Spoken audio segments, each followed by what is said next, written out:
Assembly Chamber. Sound.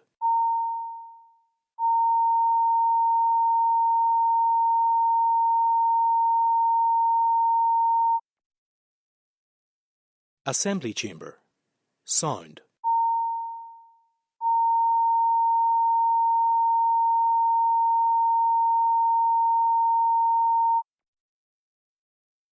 Assembly Chamber. Sound. I didn't realise that they hadn't finished that. Members, sitting is resumed and it's time for questions to the Minister of Finance, and I'll start with the listed questions and call Connie again. Number 1, please. I intend bringing forward marriage law reforms which will create more choice and flexibility for couples seeking to marry, will provide equality for those with religious and non-religious beliefs, and will bring this jurisdiction into line with international best practice on marriage age. I believe that is all to be welcomed, and I look forward to debating these important reforms in the Assembly in due course. Regulation of marriages undertaken by independent celebrants would require significant further reform to the existing marriage legislation. I do not consider that reform in relation to this issue is the priority and should not hold up the important reforms that are currently planned to proceed in the legislation, including in particular the intention to increase minimum marriage age, which I am keen to see implemented without additional delay. Second. Thank you, Minister. Lots of very welcome commitments there. Can I ask, though, if you are committing to bring this during the mandate, why it wasn't included in the executive legislative programme? So, as the member might be aware, the executive legislative programme that has been published is for this calendar year only, so it's up until December 2024, and this legislation is quite far advanced in terms of its policy preparation, and is something I intend to bring to the executive quite soon. Minister, what changes are you planning to bring forward in respect of marriage law? Minister. I propose to bring forward reforms that will firstly place belief marriages on a formal equal footing to religious marriage, replacing the temporary arrangements that are currently in place. In addition, I propose to increase the minimum age of marriage and civil partnership from the current 16 to 18. This will bring this jurisdiction into line with established best practice. Provisions will be included around recognition of marriages elsewhere where one party is under 18 and lives in this jurisdiction, and will also provide for criminal offences for adults who arrange or attempt to arrange the marriage of a person under 18. I believe these are important reforms that will help safeguard our children and young people. I have recently circulated an executive paper to my ministerial colleagues asking them for their views, and I am confident that the plan I have set out will receive the necessary support for us to proceed with this work, and subject to competing legislative priorities, I would hope to see a bill introduced in the Assembly in the early part of next year. Stephen Dunn. Mr. Speaker. Minister. I was pleased to secure Assembly support for the restoration of the Back in Business scheme on the 14th of May. The scheme then opened for applications on the 15th of May. Once a business has supplied all required evidence, the application will be processed within 10 working days. The scheme should have a significant impact on securing the occupation of long-term empty retail space in our towns and cities. Importantly, on the evidence of its last iteration, the scheme predominantly goes to smaller retail units and is paid to smaller operators and independent traders, providing them with much needed support in their first 2 years of trading. The design of this scheme grows the tax base and comes at a notional cost on the basis that these properties might never have become occupied otherwise. Mr. Dunn. Thank you, Mr. Speaker, and thank the Minister for her answer and this welcome initiative to support our businesses. Can the Minister outline what more can be done to support existing retailers and small businesses in our town and city centres who are trying to compete with online shopping and facing obviously the challenges of ever rising costs of rent, rates, wages and utility bills? Minister. So the member will be aware that some of the responsibilities in relation to those particular issues will fall to other departments as well as my own. And some work was done in the previous mandate around the High Street Task Force, and it reported in 2022, and the recommendation from the High Street Task Force for my department was to reinstate the Back in Business scheme, which has obviously been taken forward. And of course I am completely open to any proposals that either the Minister for Communities or the Minister for Economy would like to bring forward in relation to supporting businesses on our High Street, and I'd be happy to work with them in respect of that. Colin McGrath. Thank you very much, Mr. Speaker. Given and following on from that point, the fact that the rating policy is crippling our town centre businesses and the consultation closed a number of months ago, could the Minister give us some detail when some of the outcomes from that consultation may start rolling out to help businesses that desperately need that help? Minister. Yeah, so as the member has reflected, the consultation closed back in February. We received some 1,400 responses to the consultation. Those have now been analysed, and a draft report has been shared with me by officials, and I think will be going to the Finance Committee quite soon to be discussed with officials. And obviously I want to give proper consideration to what people have said in response to the consultation, and I am keen to look at what we can do to ensure that our rating system is aligning with what we're trying to achieve in terms of our economic vision, and that's something that I will be keen to work with my colleague, the Minister for Economy, on. David Honeyford. Thank you for the Minister. Just to ask the Minister when the scheme was last formally reviewed and to review its effectiveness and value for money. Minister. So in terms of the last time that it was in place up until 2022, there was very positive feedback. I think I don't have the figures in front of me, but the analysis showed that those who were partaking of the scheme were mostly small independent retailers, and it did have a beneficial impact on the high street. I'd be happy to write to the member with some more specifics in relation to the evaluation of it. Question 3 is withdrawn. I call Owen Tennyson. Question 4, Mr. Speaker. Apologies. Minister. I was pleased to sign an interim fiscal framework on behalf of the Executive last month. This is a significant early milestone towards putting our finances on a more sustainable footing. Following intensive and constructive negotiations, I secured a significant commitment from Treasury that they will review how the Executive is funded. This includes reviewing our relative need if multiple independent and credible sources provide evidence that it is higher than 124%, which I believe that it is.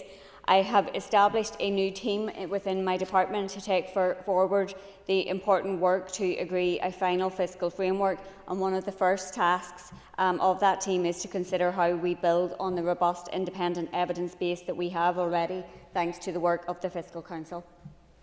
Mr. Tennyson. Thank you, Mr. Speaker, and I thank the Minister for that answer. Can I ask the Minister, are you confident that your department has allocated sufficient resources for this work, and will that evidence include the establishment of an independent commission to advise? Minister. So we have established the team, and we have nominated a number of officials to form those teams. As the member will be aware, there's a certain degree of expertise that is required to take forward that work, and it's important that we have officials with those expertise as part of that team. It's something that I believe is a really important piece of work for us as a department and for us as an executive, that it's taken forward, and we will be ensuring that adequate resources are put into it, including in relation to how we might provide the additional evidence that is may be required in the time ahead. Anya Murphy. Minister, could you detail how much additional funding will actually be available to the Executive following the signing of the interim fiscal framework? Minister. Well, following the agreement of the interim fiscal framework on the 22nd of May, that we luckily got over the line just before the general election was called, the needs-based factor of 24% will apply from 2024-25 to new Barnett consequentials arising since the Executive was restored back in February 2024. It will apply when the Executive's relative funding falls below its relative need of 124%, and the funding provided in the financial package which accompanied restoration will be exempt from this calculation, which means the 124% will apply in 2024-25 and 25-26, even if by Treasury calculations the financial package brings the Executive's funding above the 124%. So the application of the 24% needs-based adjustment factor to the spring Barnett consequences on their own will provide an additional £24 million that will be available to us to allocate in June monitoring, and it's also anticipated that there will be significant additional funding arising from Westminster mains estimates, but these will not now be confirmed until after the election. Dr. Steve Aiken. Thank you very much, Mayor. I thank the Minister for her answers so far. Minister, we had recent evidence in the Finance Committee given by the Fiscal Council that indicated that the level of funding that we have at the moment may indeed be above the 124 level. Could the Minister give us an assessment of where she thinks our level is at the moment and what the likely differences between the two would be? Minister. So the analysis from the Fiscal Council was on the basis of the financial package being included in that calculation, and it put it on their calculations at probably around 125 or 126%. Obviously, what we argued to Treasury was that's the financial package. Our baseline still sits well below that in around probably 120, 121, and therefore we successfully made the case that we are still below need and that the 124 needs-based adjustments should be applied this year and next year, and thankfully we got that over the line. But as the member will be aware, and as the point that I have made on a number of occasions, that's relative funding to what is going into public services in England, and if public services in England aren't being properly funded, which evidently they are not, then we do not have enough money to run our public services either. Matthew Hill. Thank you, Mr. Speaker. Minister, you've mentioned we were talking about the fiscal framework. There's a joint exchequer committee which has been set up that has a precedent in Scotland and Wales, but what doesn't have a precedent is something we haven't heard very much about, which is the Public Sector Transformation Board. Will that board completely undermine devolution? By which I mean, at the minute we don't know who's going to be on it. Will it be Whitehall officials? Who will it be? What role will they have in terms of making core decisions around public services and spending here? So, as the member will be aware, the Public Sector Transformation Board was within the financial package, and it is specific to the allocation of the £235 million that has been earmarked for transformation on the basis of £47 million over each of the next 5 years. The Executive has agreed my approach to the setting up of a transformation board, and that it was important work. I think that all of us recognise needs to be taken forward in terms of transforming and reforming our public services. The basis of the transformation board is to evaluate the bids that come in to ensure that they meet a threshold of being transformational, and I do think it is important work. I don't believe that it anyway undermines devolution, because it will be for the Executive to decide what projects are taken forward, and I think all of us recognise the importance of ensuring that the parameters of devolution are respected in that respect. Alan Robinson. Number 5, Minister. Minister. I am keen to see this scheme taken forward as quickly as possible to give bereaved families the opportunity to have formal recognition of their loss. Initial discussions have taken place between the Department of Health and the General Register Office as to how the baby loss scheme that may be developed. My officials and those from the Department of Health have also recently met with the managers from the Department of Health and Social Care who deliver the baby loss certificate scheme in England, and a meeting has also been scheduled with the National Records of Scotland officials to investigate how the Scottish scheme operates. This is ongoing engagement which will provide important lessons for the development of a scheme here. Mr. Robinson. Minister, for a question. Minister, I've been stunned with the interest in this topic since it was raised in this House. Can you confirm that these certificates will be free, as they are in England? And would you consider extending the criteria beyond the 1st of September 2018 threshold? Minister. So, all of those things are currently being considered and worked through as officials scope out the development of a scheme here, and I certainly am open to looking at how we might take forward any of those individual things. And certainly we will be looking at how we could develop the scheme to ensure that it best meets the needs of people here, and potentially we may look at whether there needs to be a consultation to ensure that the views of people are taken on board.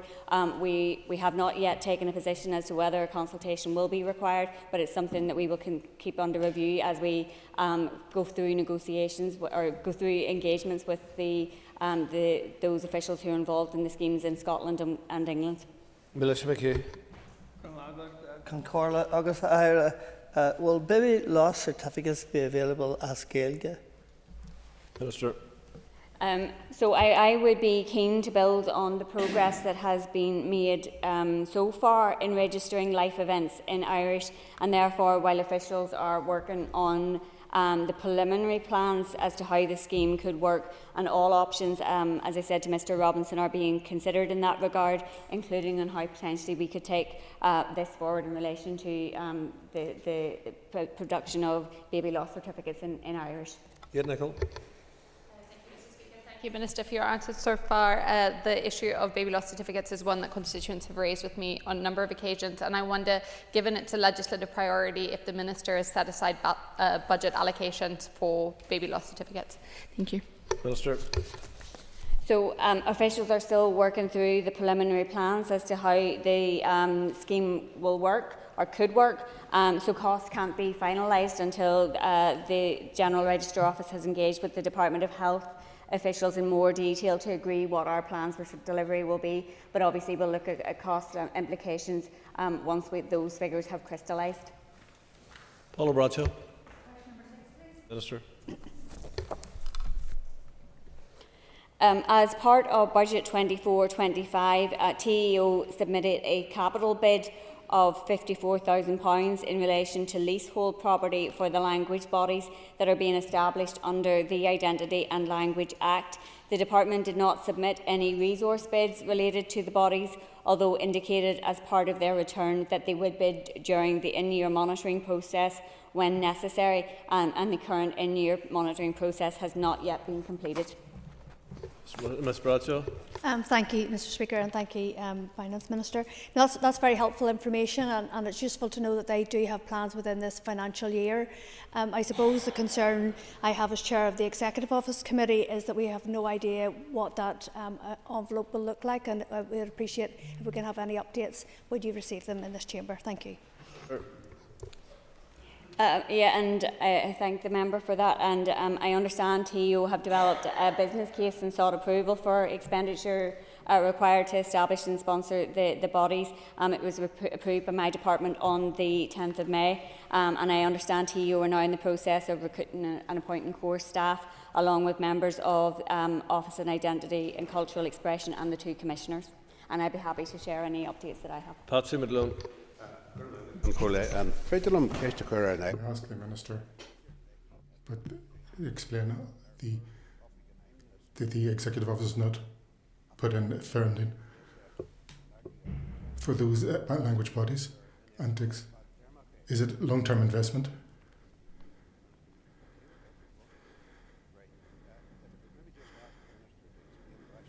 Why the Executive Office Capital DEL bill didn't submit a capital DEL to leasehold property for the languages body, and it's non-recurrent, given it's surely a long-term investment.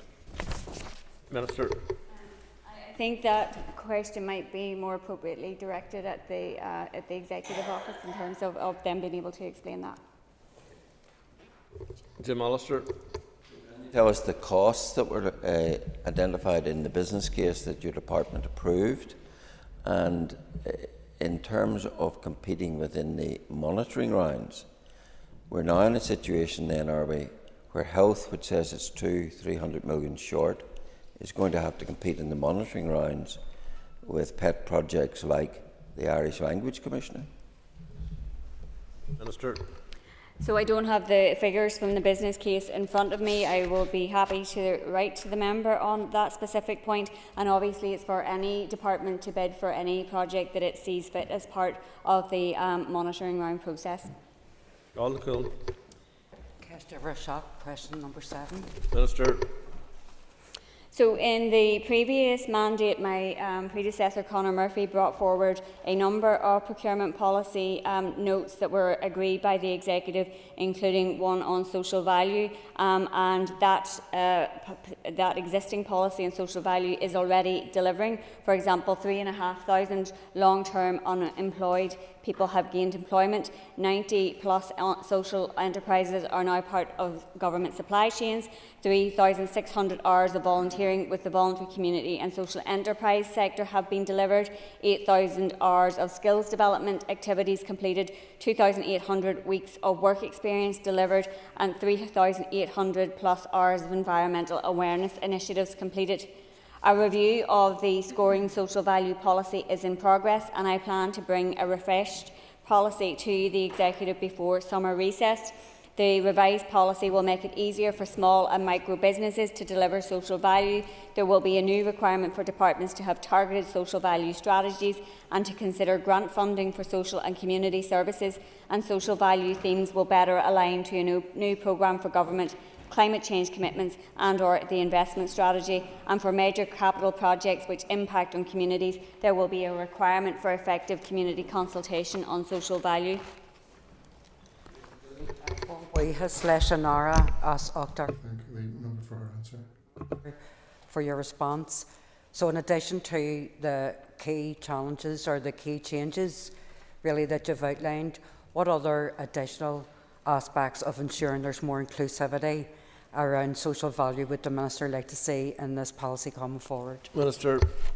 So the policy has been enhanced to expand the remit for social value in other aspects of end-to-end procurement processes, not confined just to a scoring aspect, to encourage departments to embed social value into their organisational objectives by developing a targeted social value strategy, to include additional requirements to strengthen the consideration for grant funding for social and community services, to encourage departments to consider alternative delivery models and to promote a circular economy, and to consider how to design the procurement process to make it accessible for social and micro enterprises and include green public procurement criteria, and increase the thresholds from 139,000 to 500,000 for scoring social value in services contracts to reduce the impact on SMEs, social enterprises and micro businesses. Speaker, and thank you, Minister, for your questions so far, your answers so far rather. Does the Minister agree that the Tories' economic activity of the Public Bodies Bill would be disastrous really for the development of social value policies and ethical procurement within the public sector? Sir. So I'm not familiar with the detail of the bill, but I'd be happy to write to the member in respect of it. Philip Brett. Minister. I appreciate the important role of hospices in delivering specialist care to people with palliative and end-of-life care needs. Funding support for the Children's Hospice is a matter for the Health Minister, and I am committed to working with the Health Minister to consider any proposals from the Department of Health to support the Children's Hospice. Mr. Brett. Mr. Speaker, firstly, can I apologise to the House for not being in my place at topical questions yesterday. Minister, thank you for that response, and in your written answer to me you stated that the previous Health Minister did not submit a bid to you for additional funding for the hospice. Now, with new leadership in the Department for Health, will you commit to continuing to work with the new Minister to ensure we deliver the funding for this vital service? Minister. As I have previously stated on the record, I'm happy to work with the Health Minister in respect of any proposals that he's brought forward. Obviously, departments have now received their opening budgets for 24-25 and should be considering their priorities within that. If these services aren't considered affordable within the department's baseline, obviously I would encourage the Minister to submit a bid as part of the June monitoring process, and it will then be a matter for the Executive to consider how any bids and to allocate the available funding. Liz Cummins. Answered.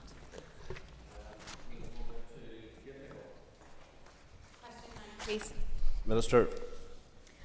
With the Speaker's permission, I will answer questions 9 and 10 together.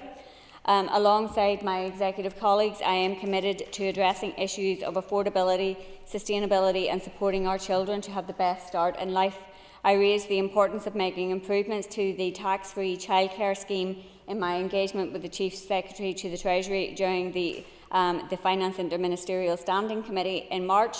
At that meeting, I asked the Chief Secretary to consider helping families here who are struggling with the costs of childcare by raising the tax relief from 20% to 30%.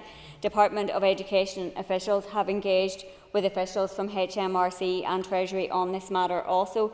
HMRC has advised that a change to the tax-free childcare scheme is not currently under consideration by the British Government, and it is not currently possible to make local changes here in isolation on their IT system, even if the additional costs were to be covered by the Executive. This is why the Executive has agreed that an alternative local scheme should be established to address affordability concerns. My department is represented on the Task and Finish Group, which has been established to support the Executive's childcare priorities with 3 officials. As we take forward the Executive's childcare priorities, we need to make sure that we are using the available funds in the best way possible, supporting parents and caregivers effectively, efficiently and fairly. NISRA will play a key role in providing data to inform decisions on measures beyond 24-25. They have offered to develop a new survey of childcare arrangements to provide a robust evidence base for policy and to demonstrate its effectiveness in the longer term.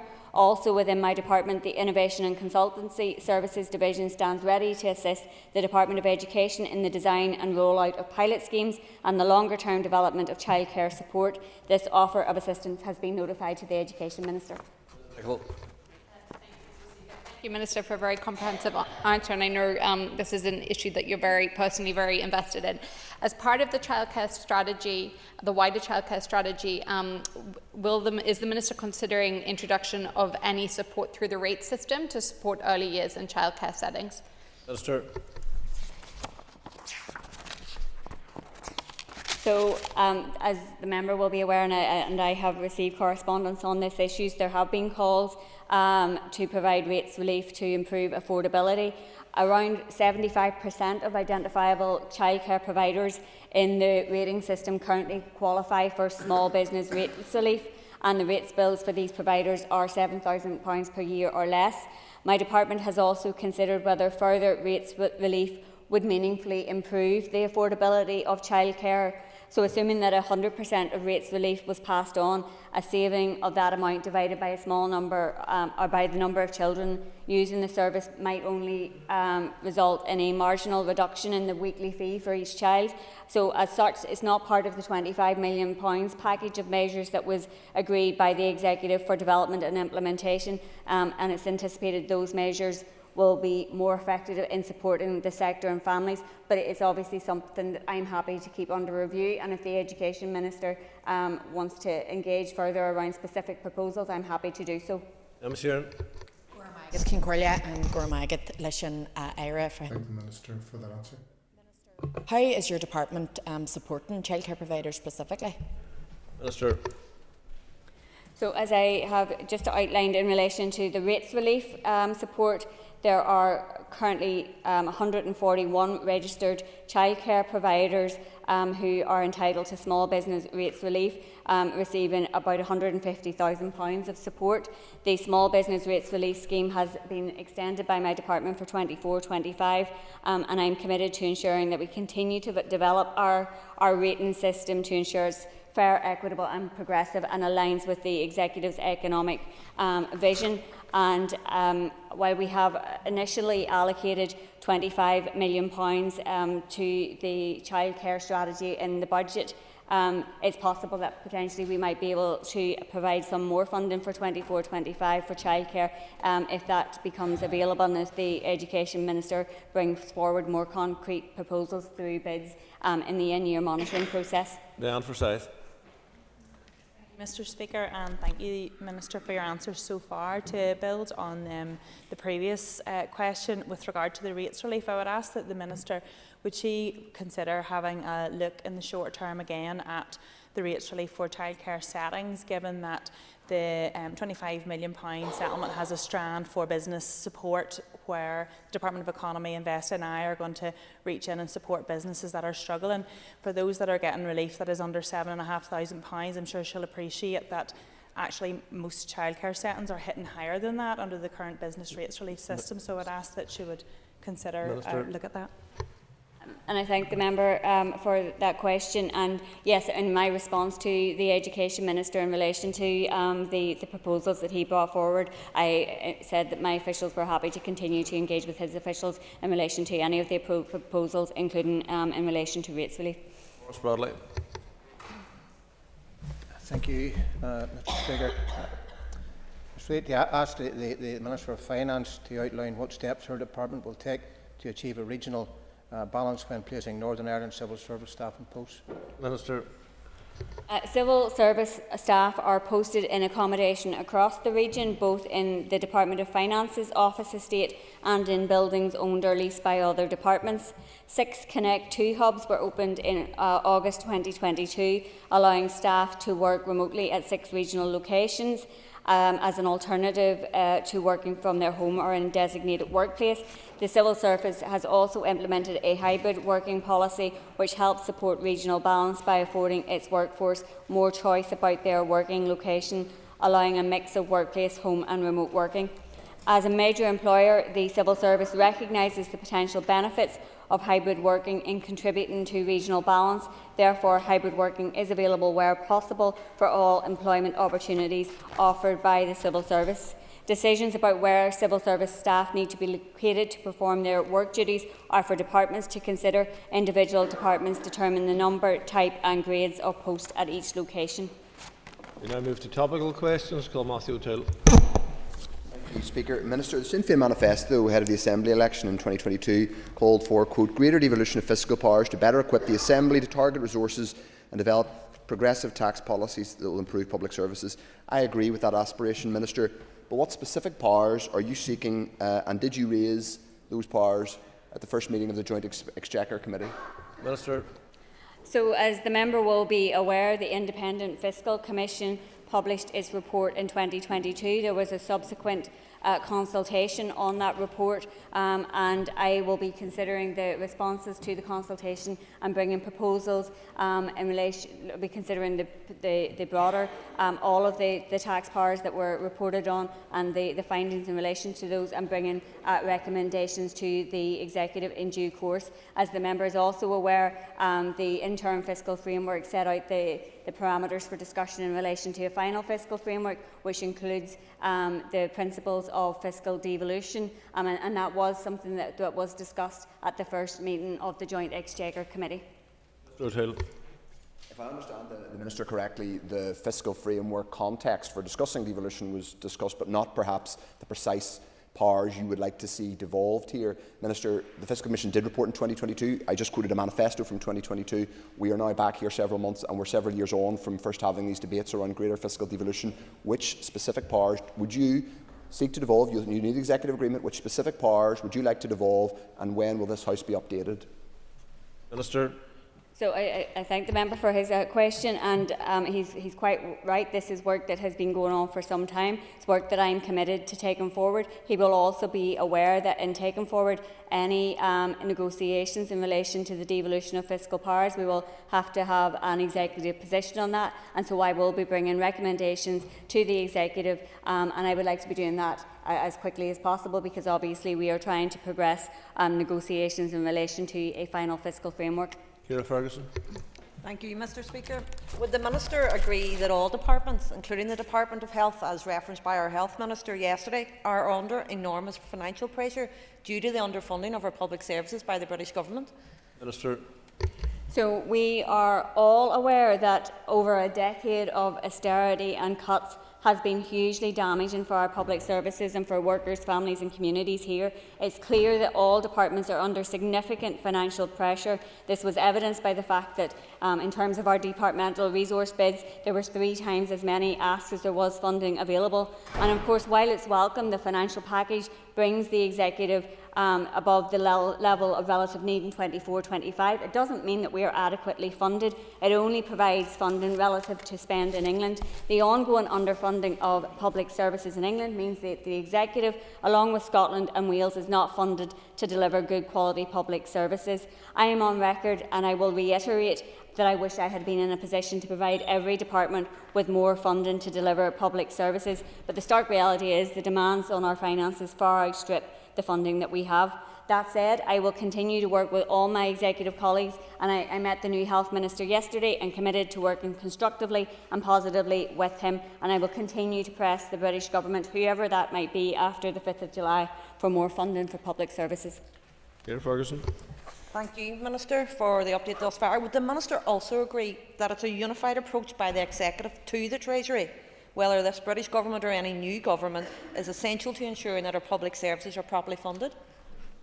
Sure. So I think that working together and having a unified voice will better place us to meet the challenges that we have head on. I want to work with all of my ministerial colleagues in making the case for more investment in public services. One of our first actions in February was to write to the Prime Minister on long-term funding for public services, a position that was endorsed by this House. And with that united position, I have been able to achieve some concessions from Treasury in respect of the interim fiscal framework. I think none of us, either us in here or the public out there, are under any illusions about the state of our finances, but what people want to see is leadership and collective working. They want to feel that there's some hope that things will improve, and working with my colleagues in the executive, I intend to show that leadership. Ms Bradshaw. Mr Speaker, Minister, can you please outline what will be the impact of the 7% cut in capital budgets compared to last year? Thank you. Minister. So, as the member has stated, the capital budget that we have to allocate this year was almost as pressed as our resource budget for what we had to available. We had 1.5 times as many bids, and it's very, very challenging for departments in terms of what they will be able to deliver. All of those departments now have their allocations, and they are currently planning how they will live within their budgets and prioritising projects that they will be taking forward. Ms Bradshaw.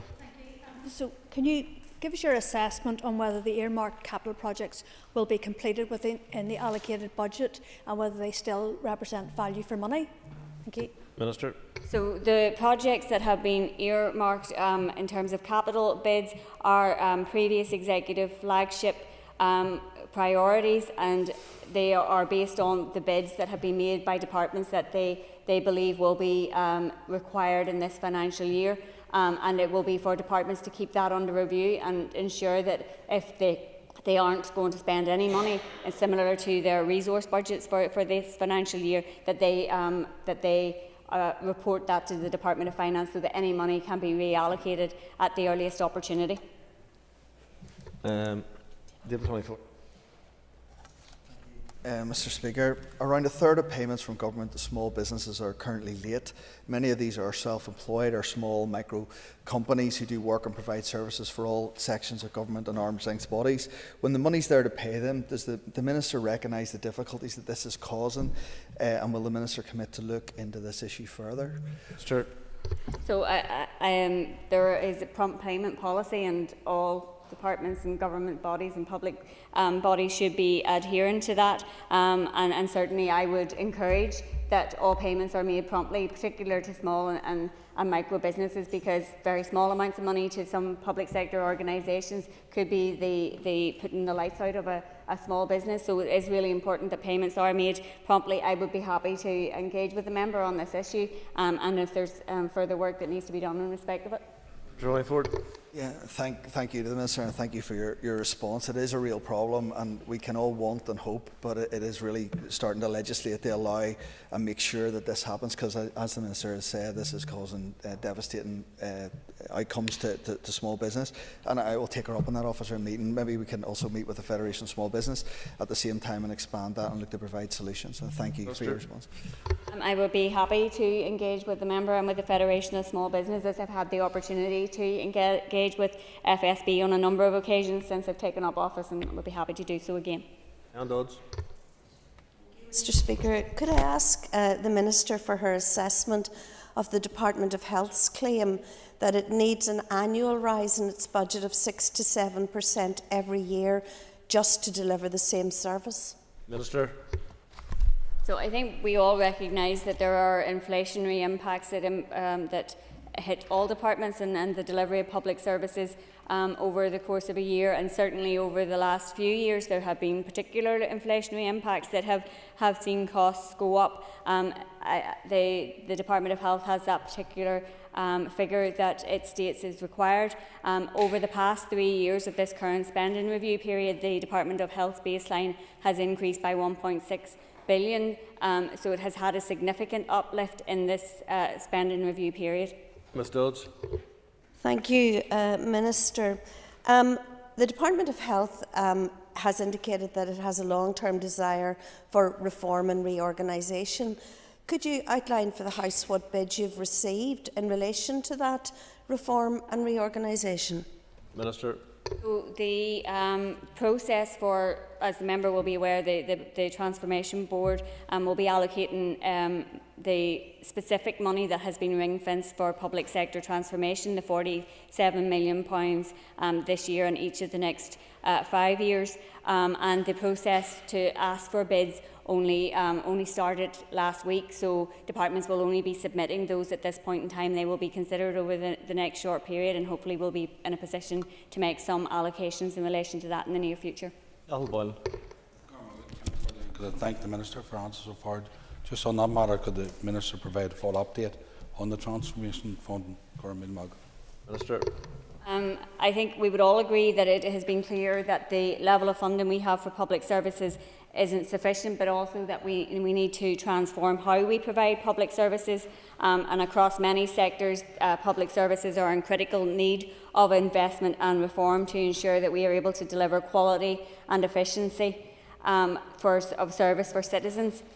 Transformation is also essential if the Executive is to put its finances on a sustainable footing. As I have already said, we have £235 million for ring-fenced public sector transformation. This year we have £47 million to allocate. The Executive agreed on the 9th of May to my proposed approach for making quick progress on the use of this important funding. I've now established and appointed members to an interim public sector transformation board. The interim board will be chaired by the head of the Civil Service, Jane Brady, and include Professor Francis Rowan, an independent non-executive member of the NICS board who was previously the director of the Economic and Social Research Institute in Dublin. Julie Harrison, the NIO Permanent Secretary, will also join the interim board, having been nominated by the Secretary of State. The interim board is working at pace, has issued a call to departments to submit transformation proposals, and once assessed, the interim board will make recommendations on those projects which could be supported by this funding, and I look forward to considering these and making progress on the transformation so urgently needed for our public services. Mr Boylan. And could I thank the Minister? Just is there a timeline in relation to when the first transformation funding will be awarded? Minister. So I had initially hoped, and I think I've been on record a number of times saying this, that I would like to have been in the position to allocate some of this funding in June monitoring. It was an ambitious timeline and dependent on agreeing a way forward with the British Government. Progress has not been rapid enough to achieve this timeline, with discussion between my officials and their British Government counterparts taking longer than expected. I have written to the Secretary of State to highlight the need for increased pace and momentum to avoid any further delay.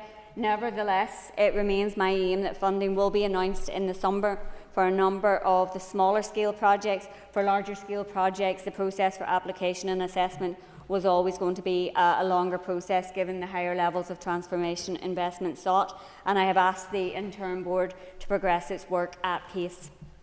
Neil McAllister. The Minister for your answers so far. And now that we are into June, I wonder if the Minister could estimate the quantum of funding that will be available through the June monitoring round. Minister. So what we know for definite is there will be a minimum of £65 million for allocation. That's comprised of the £24 million from the application of the 24% needs-based adjustment factor to the spring budget consequentials and £41 million of agreed carryover of Barnett consequentials that was received very late in 23-24. It's also anticipated that there will be significant additional funding arising from Westminster Mains estimates, but as these were not introduced before Parliament was prorogued, both the timing and the amount are now uncertain. However, I am still hopeful that there will be in the region of £200 million available for allocation in June monitoring. Ms McAllister. Thank you, Minister. At Finance Committee, it was suggested that there may not be an October monitoring round, so I wonder if the Minister could set forward the rationale for this. So the monitoring round process is not set in stone and is kept under review, and sometimes there is not a great deal of money to allocate in October monitoring rounds, and the bulk of money comes in January and June. However, we are intending to do a October monitoring round process this year, and one of the reasons for that is, as members will be aware, there wasn't the ability to do a consultation on a draft budget before we agreed a final budget, and so departments will be going out to consult and do their EQIAs on their individual budgets, and we would like to be in a position to consider any equality impacts that may arise in that process and potentially mitigate if there is a need at October monitoring. Well, that brings a conclusion to the topical questions. If members will take their ease, and we'll resume the previous debate.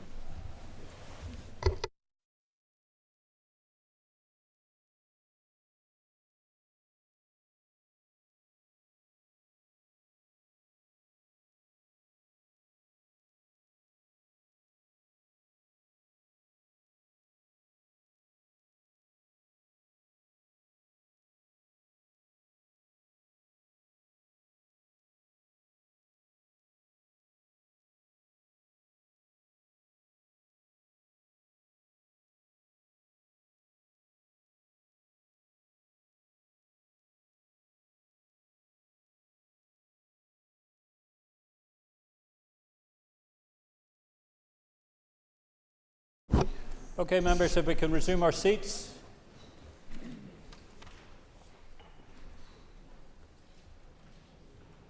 Thank you, members.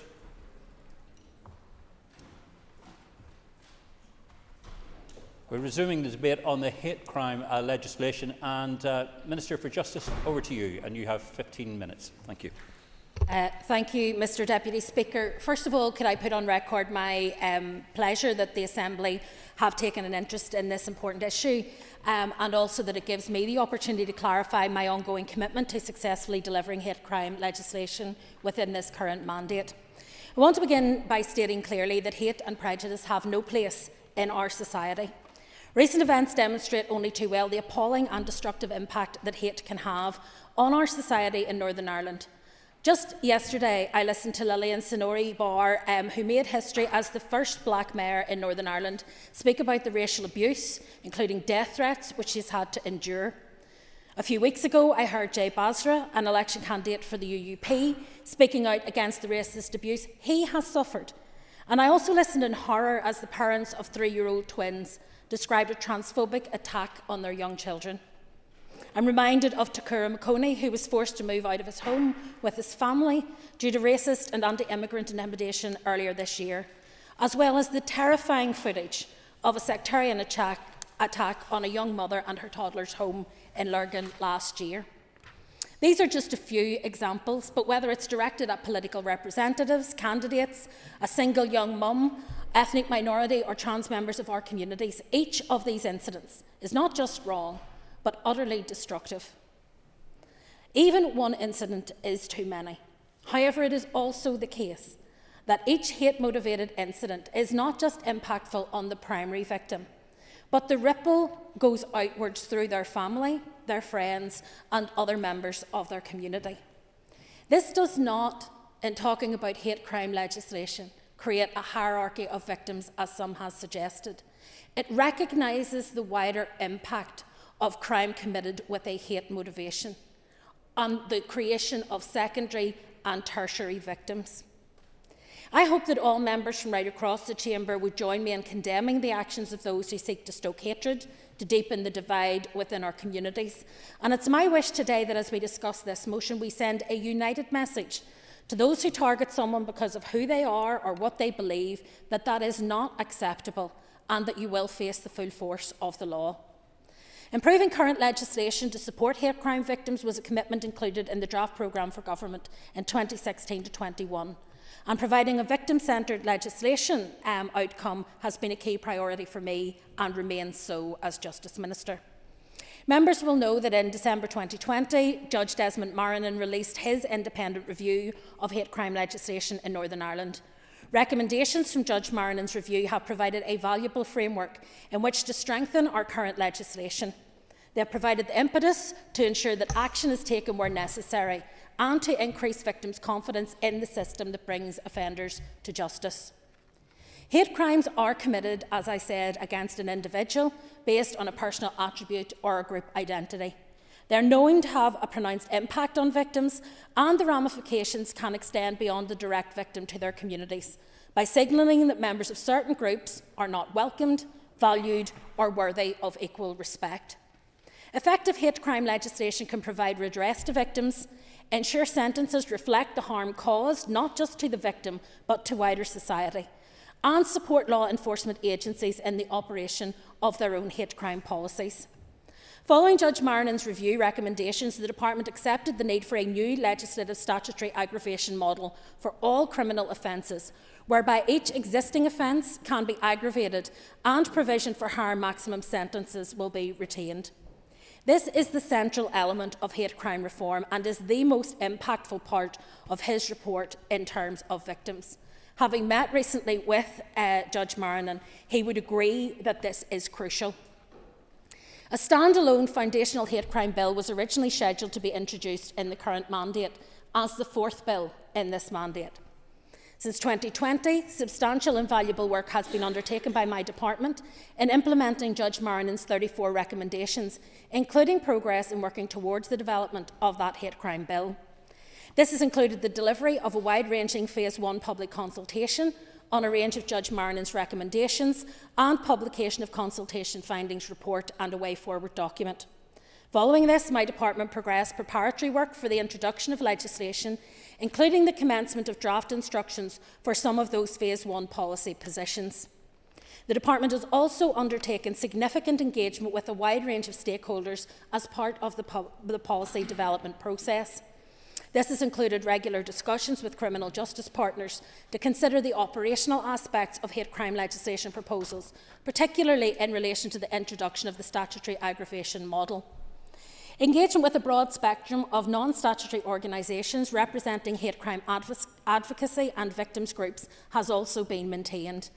Briefings with political parties to inform and update members have also been offered and in most cases have taken place. Officials have also been monitoring the progress of introduction of hate crime legislation in other jurisdictions. Policy development on hate crime issues often involves consideration of complex and publicly contested issues, and we have heard reference to that already here today. Indeed, it's evident that in recent debates on freedom of speech, cultural and political expression, views have increasingly become more polarised. Within this context, I am very mindful of the need to balance the protection of freedom of expression with protection for victims of hate crime and hate speech, and to do no harm. I am determined to do all I can to ultimately achieve the appropriate balance between protecting minority communities across our society whilst also protecting freedom of expression. The two are not in conflict. The loss of 2 years of Assembly business time and the constraint on resources, both within the department and within the wider justice system, has, however, left my department facing some difficult decisions. It has significantly restricted the range of legislative reforms possible within the time now available in this shortened mandate. As members will be aware, executive bills are drafted by the Office of Legislative Counsel. Ministers across all departments have been advised that there is restricted resource here, to limit to one bill per department per year, and if any further bills are added, that it should be on a one-in, one-out basis. In this context, it was evident to me that a standalone hate crime bill could not therefore be fully developed to address all of Desmond Marrinen's recommendations in the 3 years remaining of this mandate. In fact, when considering the original legislative programme, this would have been the 4th out of 5 bills, effectively moving it into the next mandate with a 3-year mandate.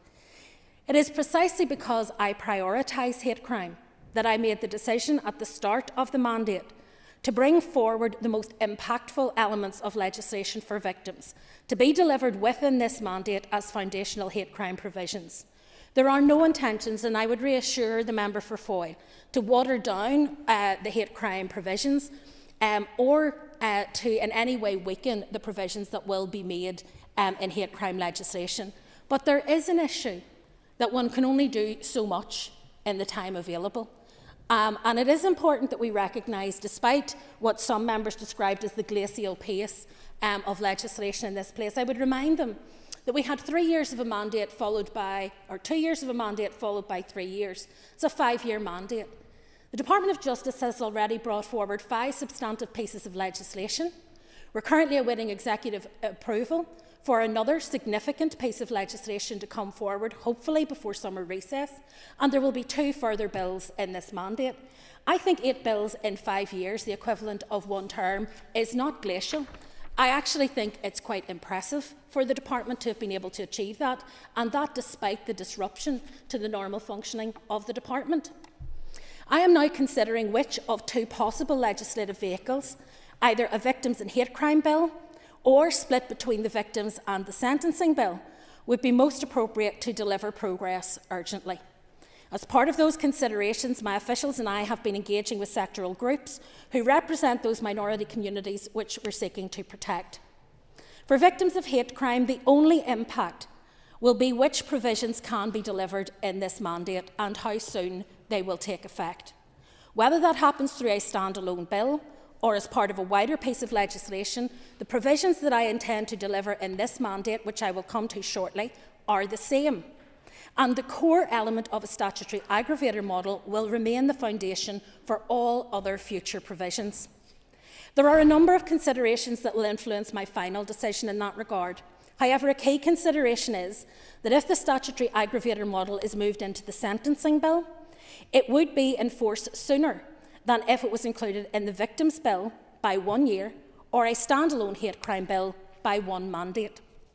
Whichever option is finally landed upon, the introduction of a new statutory aggravation model for prosecuting hate crime will provide a system-wide response to the criminalisation of hate crime, allowing for better outcomes for victims. This new model will become the core method of prosecuting hate crimes in Northern Ireland. All existing offences will be able to be aggravated by hostility based on membership or perceived membership of a group based on race, religion, disability, sexual orientation, and those are the current protected groups. It will also, however, extend the model to cover transgender identity, and we hope to also include sectarian motivation in this first foundational phase. This is the entire extent of the hate crime provisions on which we consulted as part of the Phase 1 consultation, and reflects the extent of provisions intended to form the standalone bill in a 5-year mandate. No new offences, members have asked this, no new offences will be created by the proposed model. The model will be an aggravating model, and in that way, if someone commits a crime motivated by hate, and the crime can be proven, but the motivation cannot, they can still be convicted of the underlying crime. And it's only when the hate motivation can be made out in court that the aggravator will then be applied in terms of sentencing. I also want that model to recognise intersectionality, and a number of people referenced that earlier today. Further, as there are a number of recommendations for additional hate crime classes, which are to be consulted on as part of the Phase 2 consultation, I'm working towards future-proofing this legislation by allowing other groups to be added at a later date if evidence and consultation shows that they are needed.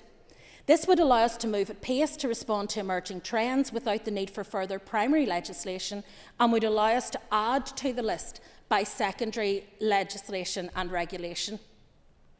To be clear, the Phase 1 public consultation to which I referred sought views on the introduction of the new statutory aggravation model, sectarian offending in hate crime law, Elements of stirring up hatred offences, and a number of people have referenced, and I will come to it, the replacing of the dwelling defence with the defence of private conversations, and special measures and protection from cross-examination for victims of hate crime, and exploring misogyny, trans-misogyny and hate crime law.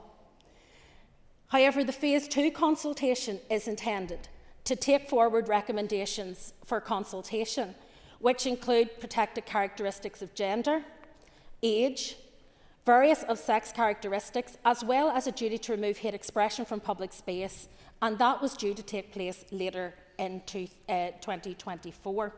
However, due to the need to bring forward the most impactful elements of legislation for victims within this mandate, that Phase 2 consultation will need to be rescheduled to a later date so that officials can draft the new model provisions for the forthcoming legislation as to be determined. Judge Marinan is also of the view, having met with him recently, that the public order elements of the recommendations in his report would be best advanced as separate legislation to be progressed in the next mandate, and I concur with him in that regard. In relation to victims, I have mentioned that I intend to allow victims of hate crime to have automatic entitlement to special measures and to be protected from in-person cross-examination. Again, I intend to advance these provisions in this mandate as part of the Victims' Bill to ensure these measures are in place for prosecutions under the new hate crime provisions. Legislation alone will not reduce hate crime, so we need a collaborative approach in terms of dealing with intolerance, prejudice and hate. Education, early intervention, collaborative working are all important. Work is continuing on the non-legislative parts of Judge Marinan's review in my department. For example, we have already appointed a Victims of Crime Commissioner designate for Northern Ireland 2 years ago. That was recommended by Judge Marinan within his report, and she has special responsibility for hate crime. I hope to put that office on a statutory footing in the Victims' Bill in this mandate. Direct support to victims of hate crime between my department and the PSNI through the Hate Crime Advocacy Service is also delivering specialist support. As I referenced earlier, issues of telecommunication are out with the devolved space. However, I continue to work with Ofcom and with the Home Office in regard to the Online Safety Act, and members are aware that I feel it needs to go further than it does at the moment. As Minister of Justice, my role is to deliver a programme which maximises what we can achieve and prioritises the needs of all victims of crime. I believe that in the current context, what we are doing with Judge Marinan's report meets those criteria. Building safe communities within the current challenging climate requires difficult choices, but I believe that it is right that we should prioritise hate crime in this mandate, that we should deliver those most impactful elements of this legislative framework, and that we should ensure that people can be prosecuted where it is clear that the motivation for their crime is motivated by prejudice and hatred. We should build a society where diversity is not merely tolerated, but is embraced and celebrated, and where people are safe. Thank you, Minister. And I call on Paula Bradshaw. And Paula, you have 5 minutes. Thank you, Deputy Speaker. Excuse me. I was happy to see this issue raised in the Chamber today, and I think it has already become clear that the key objective is legislating to ensure that hate and prejudice have no place in our society.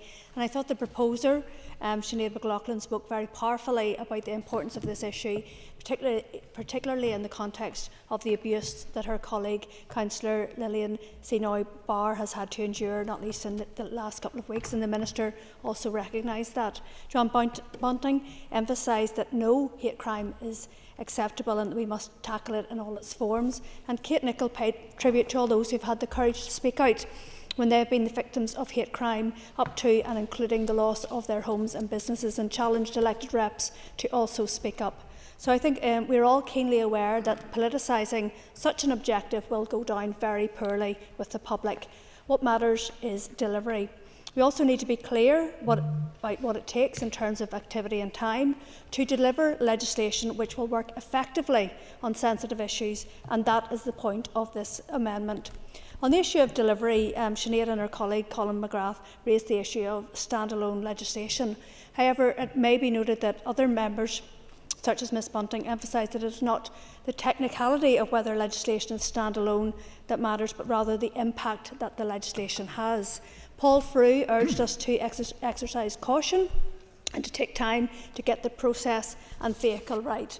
And Stuart Dixon pointed out that Judge Marnin's recommendations are not all for a single department, nor indeed are they all legislative. And again, the Minister also made a similar comment. Turning now to the issue of legislating for a statutory aggravation model, some members outlined how and why Judge Marnin's recommendations are important. Sinead noted quite correctly that the current system is not fit for purpose. Deirdre Hargey called for a robust approach going forward, and Stuart emphasised that the key message here would be delivered through effective legislation. Connie Egan went further by emphasising that the objective must be full legal protection for violations of human rights on the basis of a cross-sectoral approach, including both intervention and prevention. Here the Department has accepted the need, as the Minister has mentioned, for this new legislative statutory aggravation model. This, it must be said, is also something of relevance to the Executive Office Committee, which I chair, as it is also significant in terms of race relations and good relations more generally. Lastly, in terms of timeframe, the motion raised the importance of the implementation of Judge Marnin's recommendations, but it emphasised that it must be done within 12 months. However, several members, including Doug Beattie and Jim Allister, took quite the opposite view, saying that the process must not be rushed and there must be full scrutiny. The challenge here is to secure the implementation of the recommendations in the context of a constrained timeframe and competing priorities, and the recommendations provide an excellent foundation from which to strengthen our current legislation.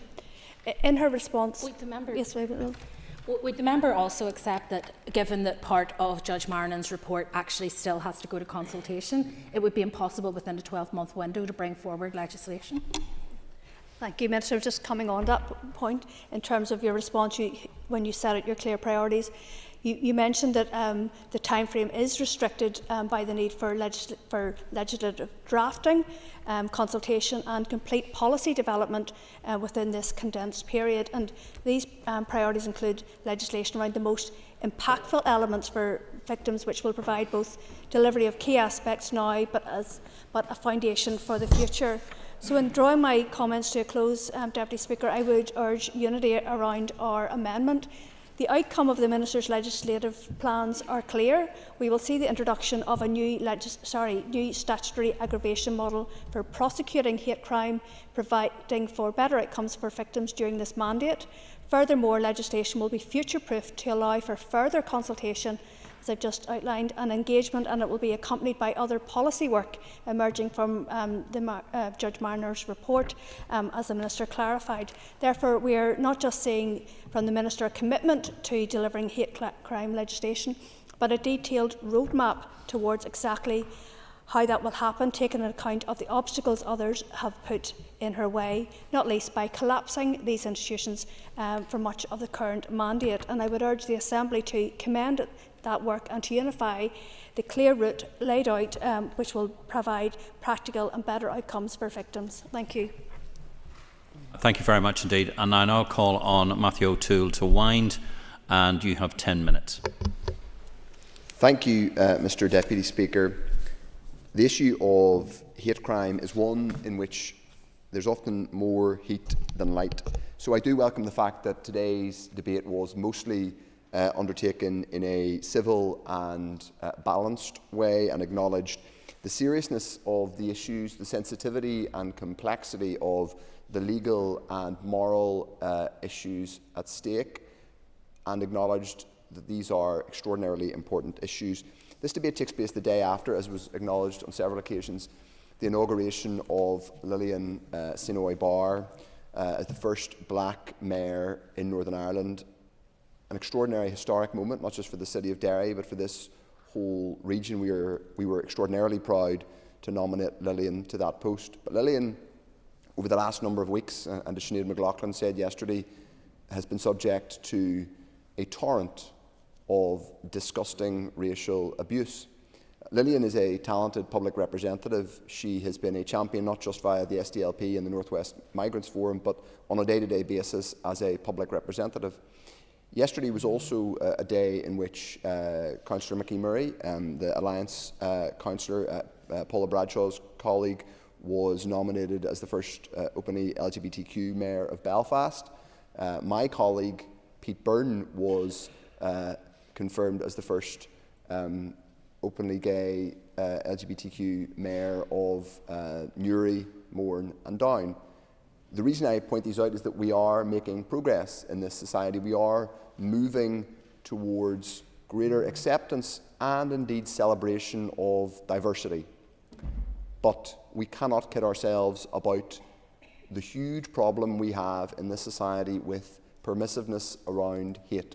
Kate Nichols' remarks struck me. Kate, as with Deirdre Hargey and indeed Paula Bradshaw, represents South Belfast, a constituency which is proudly not just the most diverse in Northern Ireland, but quite possibly the most diverse on the island of Ireland. But in this constituency we have constant reports of hate crime. We deal on a constant basis with individuals, constituents who are subject to hate. Other examples have been mentioned. I would draw attention to one particularly stark and startling example, which was the burning down of the Belfast Multicultural Centre on more than one occasion, or the burning of it on more than one occasion on Donegal Pass. The people who owned and operated the BMCA Centre at what was a former church at the end of Donegal Pass simply gave up on occupying that premises because they didn't see any meaningful investigation that was going to lead towards prosecution for what was self-evidently more than one hate crime committed against their premises, which did extraordinary work in that part of South Belfast. So that's the context, Mr. Deputy Speaker, a context in which we need improved, updated hate crime legislation, as Judge Marinen's review said. That review was nearly 4 years ago. That's why the urgency exists today, and I'll come on and I'll deal with some of the specific points. Stuart Dixon said that legislation alone is not enough. Of course, legislation alone is not enough, and I think, to be honest, that could almost go without saying when we're debating any form of legislation that involves a culture change, particularly in relation to criminal justice. Of course, legislation is only ever legislation. It's only ever as good as the public servants who deliver it and the society in which it operates. It's important, and this point was made multiple times, to acknowledge the effect of years of stalemate and lack of an assembly. Again, that goes without saying. It is also important to say, however, that this, as Stuart Dixon acknowledged, has been a specific commitment since 2016, and indeed the Marinin Review was published in 2020. That's notwithstanding the fact that there was a period of collapse. It was a clear commitment to a standalone piece of hate crime legislation from that time. Deirdre Hargey mentioned the importance of a specific hate crime bill. I will point out that Deirdre Hargey did, I think I'm right in saying, talk about a standalone or dedicated hate crime bill. I'm afraid, and I welcome Deirdre, like me, represents South Belfast, and I know takes these issues very seriously. If that is the position of Deirdre and Sinn Féin, I would urge them not to support, in the most respectful way possible, the amendment, because it does not specify a standalone hate crime bill, which is what we need. Joanne Bunting talked about the importance of being very careful in terms of scrutinising this legislation, understanding that we are dealing with complex matters in relation to definitions of hate crime, and these are complex, sensitive areas that do require all of us to scrutinise them in detail. That, I believe, is one of the best arguments for us having a standalone hate crime bill rather than simply provisions in a separate sentencing or victims of crime bill, because it will be important that we unpack and are mature about unpacking things like the definition of hate crime. Desmond Marin offers a definition of hate crime which is pretty usable. He's much more qualified to define it than I am in his review, but that is the kind of thing we as legislators, particularly those in the Justice Committee, are going to have to unpack. I think, given that, and given that that'll have to be then communicated to the wider public, a standalone bill, it makes an argument for a standalone bill. Doug Beattie speculated about ginger being a protected characteristic. I'm not sure. That may be something where myself and the Minister could find a degree of common cause. I don't know about that, but he also said that we shouldn't rush this through. I do not think we have rushed this through. I think we've been talking about this for a number of years. Now, Paul Frew talked about getting legislation right, but he also, and I would go back to that point about why getting it right, I think, argues in favour of a specific standalone piece of hate crime legislation. Because of the discrete nature of the issues that we are talking about, it makes sense to debate them in a discreet and targeted way, when we can, yes, unpack some of the controversies and complexities. Kate Nicholl spoke very passionately, as always, about the diversity of South Belfast, and I agree with her that there is too much permissiveness and tolerance of hate, both hate in a low-level sense, which then escalates into permissiveness for explicit acts of hate crime of whatever kind. I again come back to this point about the signal we're trying to send, and Kate talked about leadership and why leadership was important. I do think the exercise of debating a specific piece of hate crime legislation would enable us as legislators to unpack some of these issues, and including the broader cultural, historical context of hate crime and hate in this society, be that the deep legacy of sectarian hate that we have all inherited, or indeed the fact that we have yet to grapple with the new diversity and to properly embrace the new diversity we have in this society. So I will give away, yes. Thank you for giving way. I suppose the issue that we're discussing today is around this aggravation model, statutory aggravation model, and I suppose from my point of view as a fellow South Belfast MLA, I don't think that this is going to be the panacea in many ways. I think the work that has taken place in the Department for Communities, the work that's taken through the race relations strategy, etc. I think there's so much more that rather than just this issue. And I just think that if you're fixated just on a standalone piece of legislation, when we should be working around this issue in so many other ways, I think that you're missing the point. With respect to my fellow South Belfast representative, I completely reject the idea that I'm focused on this as a panacea. We are debating a hate crime bill because that's what's on the motion today. Of course, we need to debate broader issues in relation to racial equality and community cohesion. Of course, that's true, but this is specifically about a hate crime bill. The Alliance Manifesto promised a standalone hate crime bill, so I didn't make this up. This isn't me promising this off the top of my head. This was a specific pledge in your party's manifesto with the greatest of respect. I'll give way briefly. I don't have much time left. Would the member accept that we are in the situation we're in with 2 years missing from the mandate and very restricted resources, and the fact that we, rather than wait for a standalone hate crime bill, have accelerated these provisions in order to give protection to vulnerable victims should actually be commended, not criticised? I'm aware that the Minister doesn't like to be criticised in any context ever, but that's not. But my job is to be an opposition politician who holds ministers to account. I apologise, Minister, if the Minister doesn't like that, then I'm afraid I'm very sorry about that. But my job is to hold ministers to account for the job they do. Now, the reason why I think, and we will not be supporting, with respect, we will not be supporting the amendment is because we do think the argument has been made, including by the Alliance Party and its leader, for a stand-alone piece of hate crime legislation. Yes, it is important, and if we are not successful, and if the Minister brings forward a statutory aggravation model in a different bill, and by the way, she does appear to have renamed what she called to me in a written answer the Victims of Crime Bill, subsequently the Victims of Hate Crime Bill, that's fine. But if that is the vehicle, we will of course engage with it, but we do think a stand-alone bill is what was promised and is what people have a right to expect now. In relation to the broader motion, in this place, we have an opportunity to finally start dealing with some of the deep legacies of division and hatred in this society. Hate crime legislation will not solve all those problems, nor should it come close to doing what Mr Allister suggested, which is legislating people's private affairs. But it can set down a clear framework for tackling hate crime. I commend the motion to the Assembly. Thank you. Thank you, Member.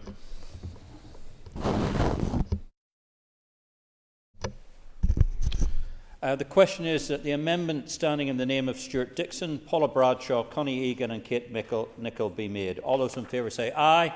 Aye. All those contraries? No. Aye. No. Clear the lobbies. The question will be put in 3 minutes.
Order, order. Members, please take your seats.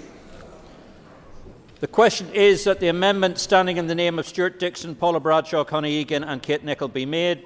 All those in favour say aye. Aye. All those contrary say no. Do we have tellers?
Order, order. Tellers have been appointed as follows. Tellers for the ayes are Owen Tennyson and Sean Mulholland. Tellers for the noes are Sinead McLaughlin and Colin McGrath. Clear the lobbies. The Assembly will divide ayes to my right, noes to my left.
Secure the doors.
Order, order. Members, please resume your seats.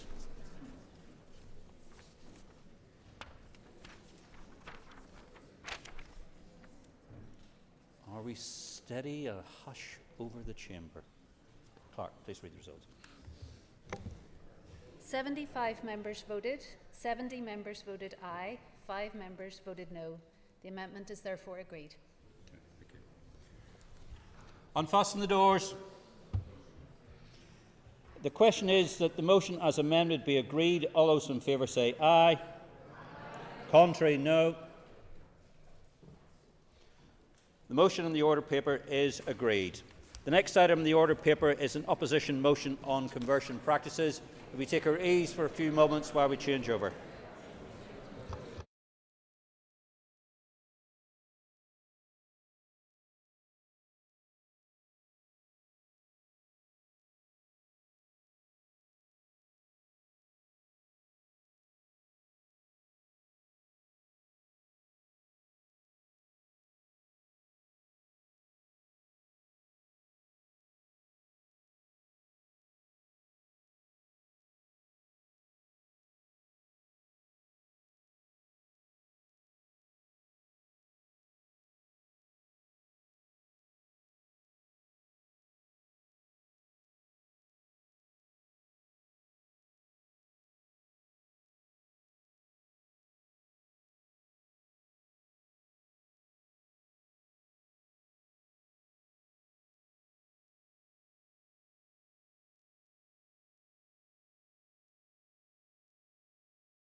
Order, ladies and gentlemen, please take your seats. Get ready for the next motion.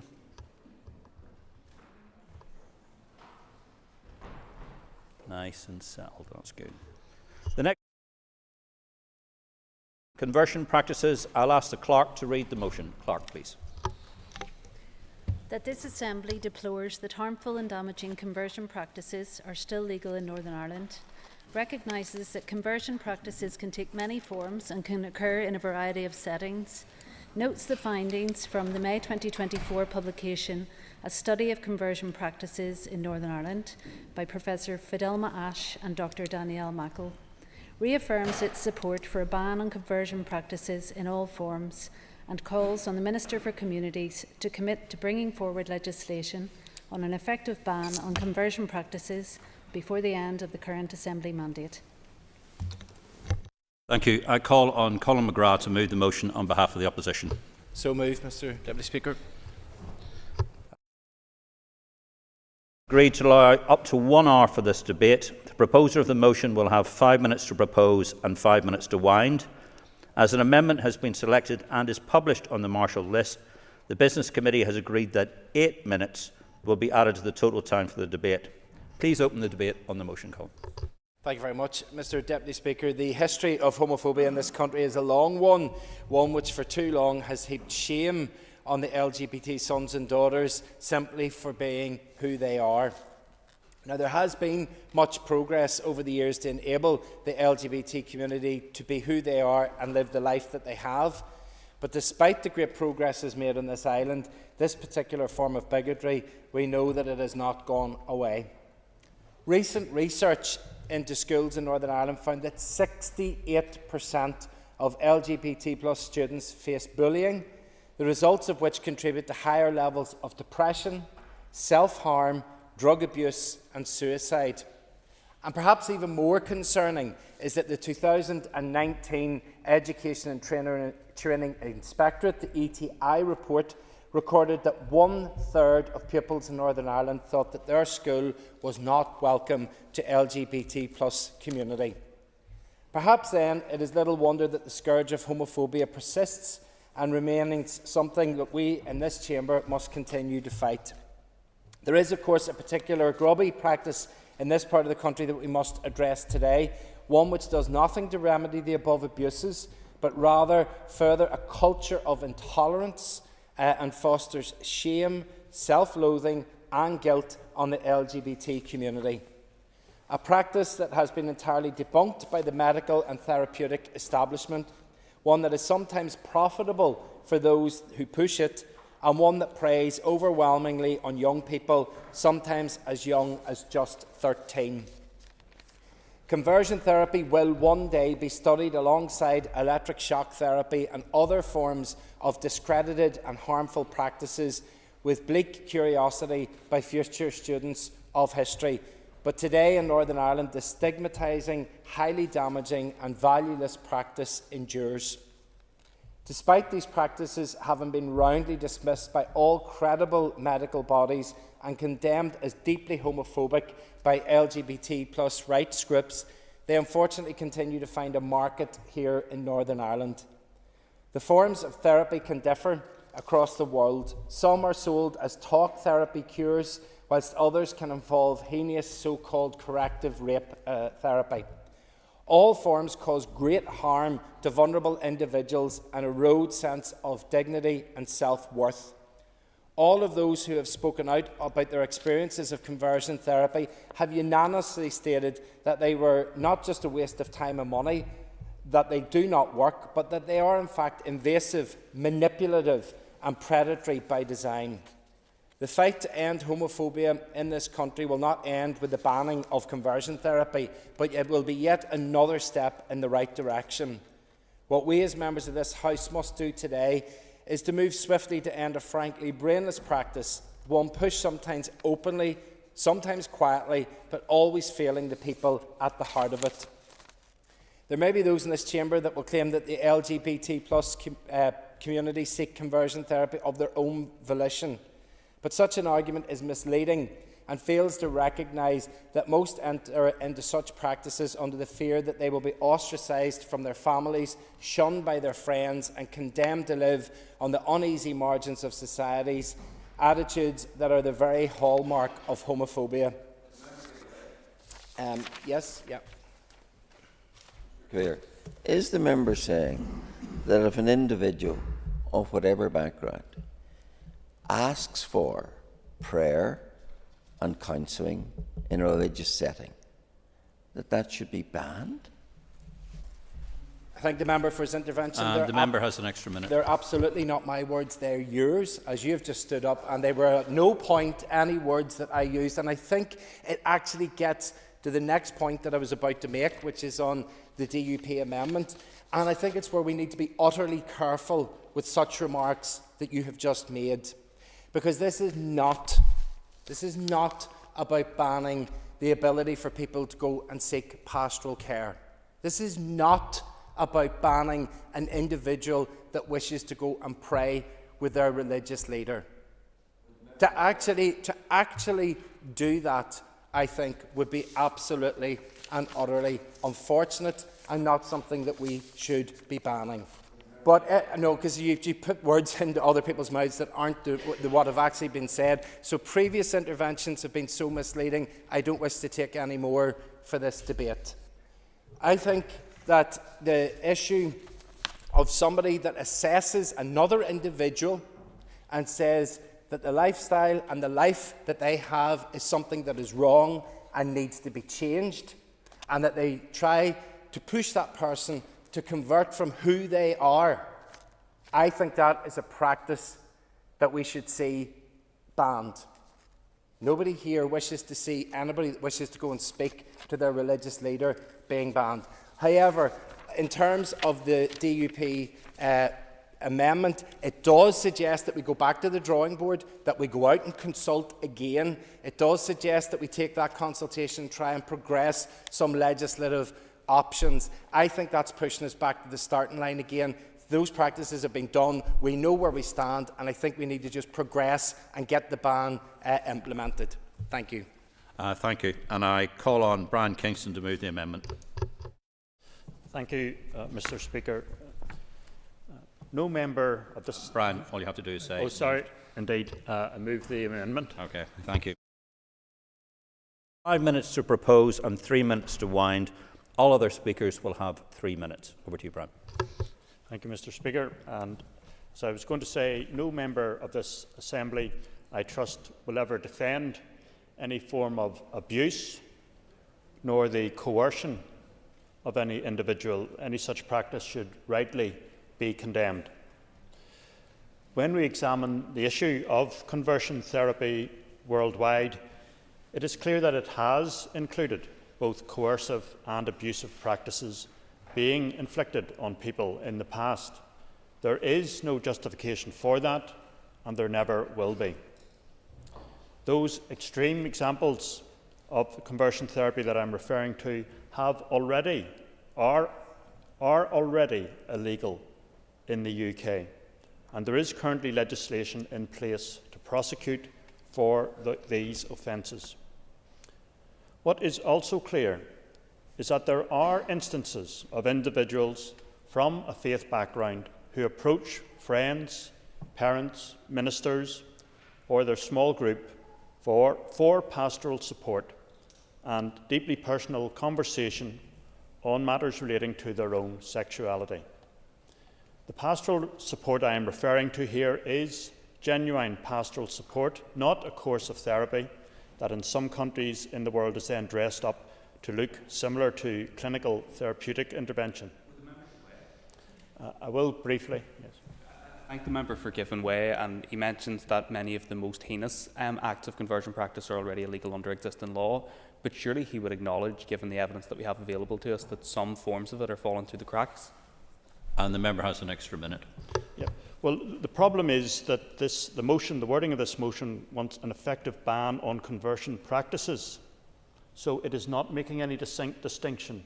What we are seeking to do is ensure that support that is given genuinely and lovingly is not then misinterpreted or is not the grounds for someone to seek prosecution of someone who's trying to act in response to someone seeking personal support. And we think it is possible to make some distinction rather than including everything in just one category. So as I say, genuine pastoral support is wholly different from the abusive practices that I've outlined at the start of the speech. In this case, the individuals are not being coerced, forced or pressurised to seek support, but of their own volition are sincerely seeking personal and spiritual assistance.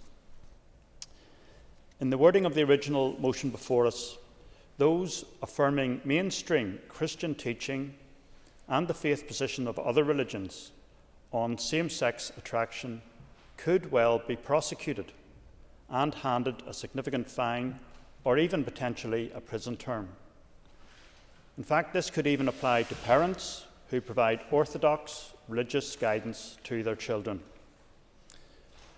According to the report, which is referenced clearly in the motion, the definition of conversion practice is, quote, all medical, psychological, religious, cultural, or any other interventions that seek to erase, repress, or change sexual orientation and or gender identity of a person, end quote. It provides no provision or recognition for same-sex attracted individuals who actively and honestly seek guidance or support. The document also states, quote, therapy that supports an LGBTQI+ person with personal, emotional, psychological or spiritual issues relating to their sexual orientation or gender identity, where that support does not seek to direct that person to suppress, cure or change their sexual orientation or gender identity, are not considered conversion practices, end quote. This, however, is extremely vague and does not deal, for example, with the case of a same-sex attracted person of faith who wishes to remain celibate and goes to their minister to ask them to pray for them. In our amendment, we seek to provide protection for the individual seeking support and also for the person providing it. We must allow freedom of choice for anyone seeking pastoral support, and this support must be equitable.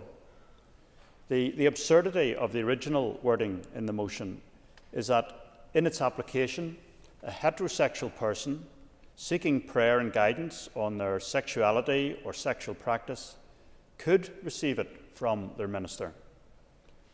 However, a homosexual person seeking the same could be leading that minister into committing a prosecutable offence. Essentially, this motion, if it was in law, could also be used to criminalise any minister or priest teaching or communicating within the confines of a church building what is simply a mainstream Christian sex ethic.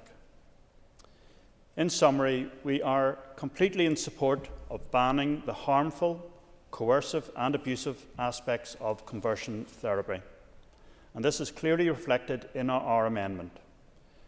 But these aspects must be defined, which the original motion fails to do.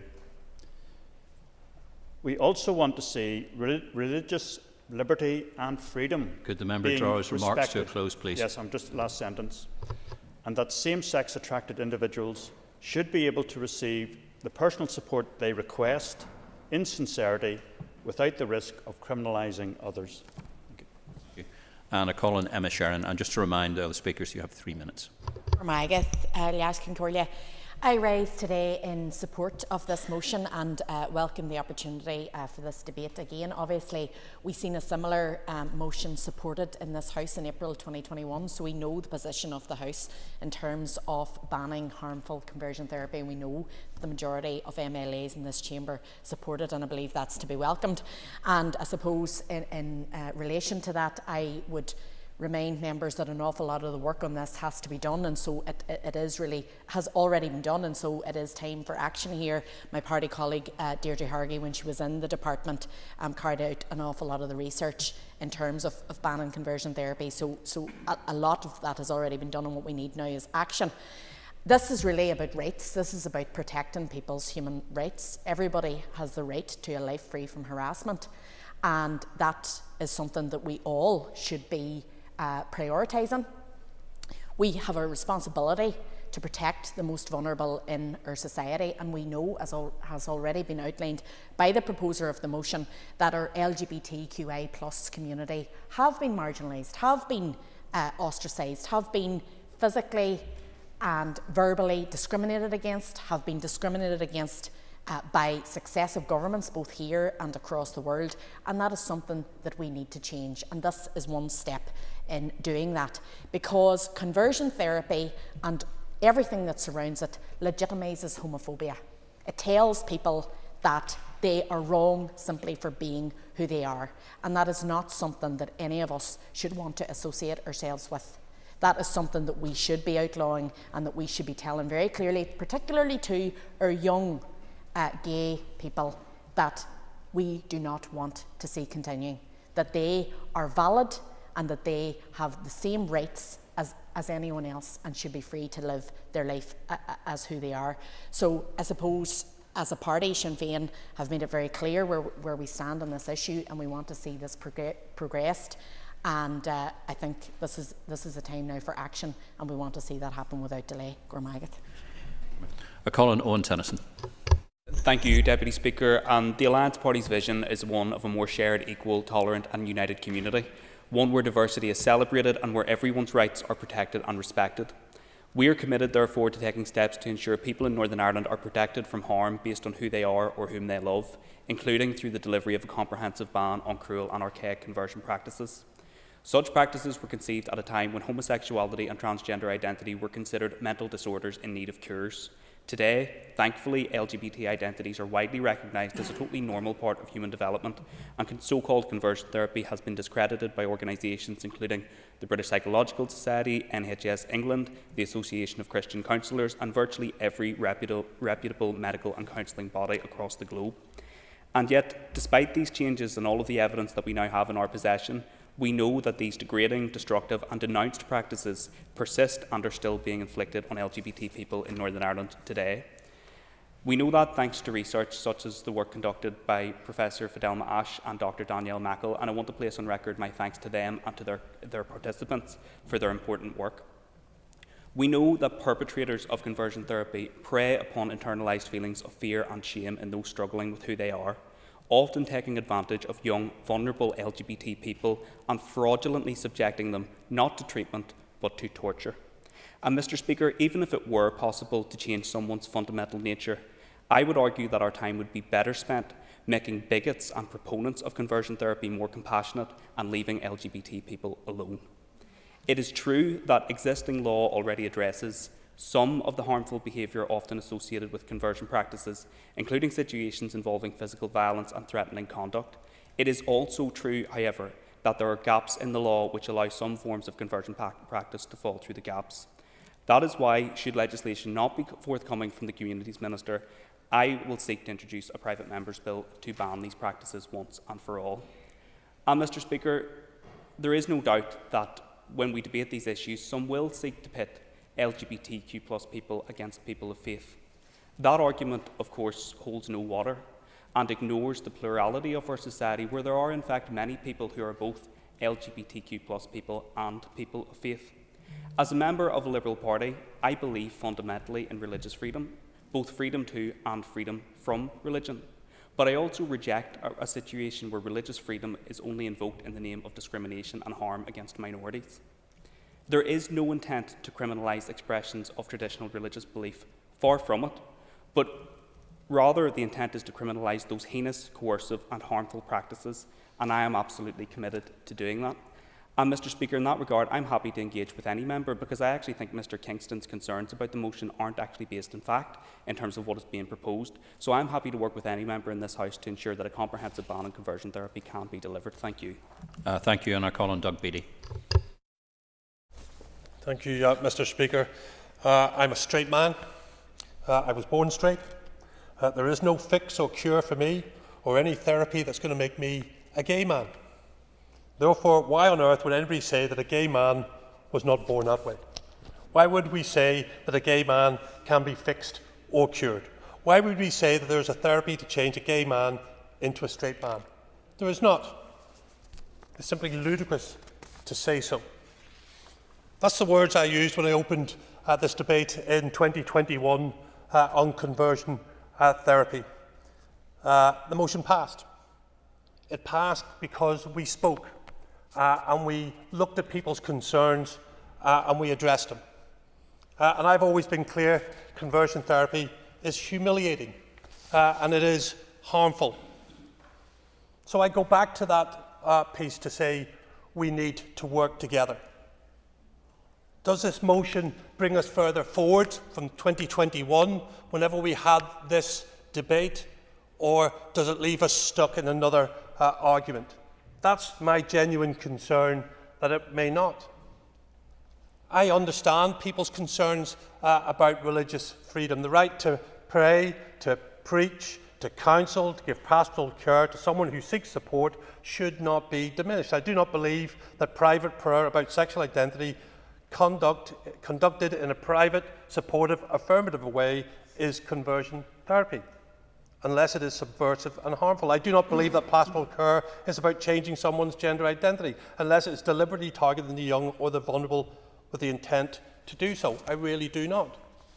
I do think that the party to my right has brought forward an amendment which tries to strike a balance, which tries to just raise a concern, and that's what they've done. And I think I can support that amendment and will support that amendment. A person of faith should be supporting banning conversion therapy, not in spite of their faith, but because of their faith. I'll use a line which I used back in 2021. A young female member of the LGBT community once said, "It won't always be like this. It's going to get better."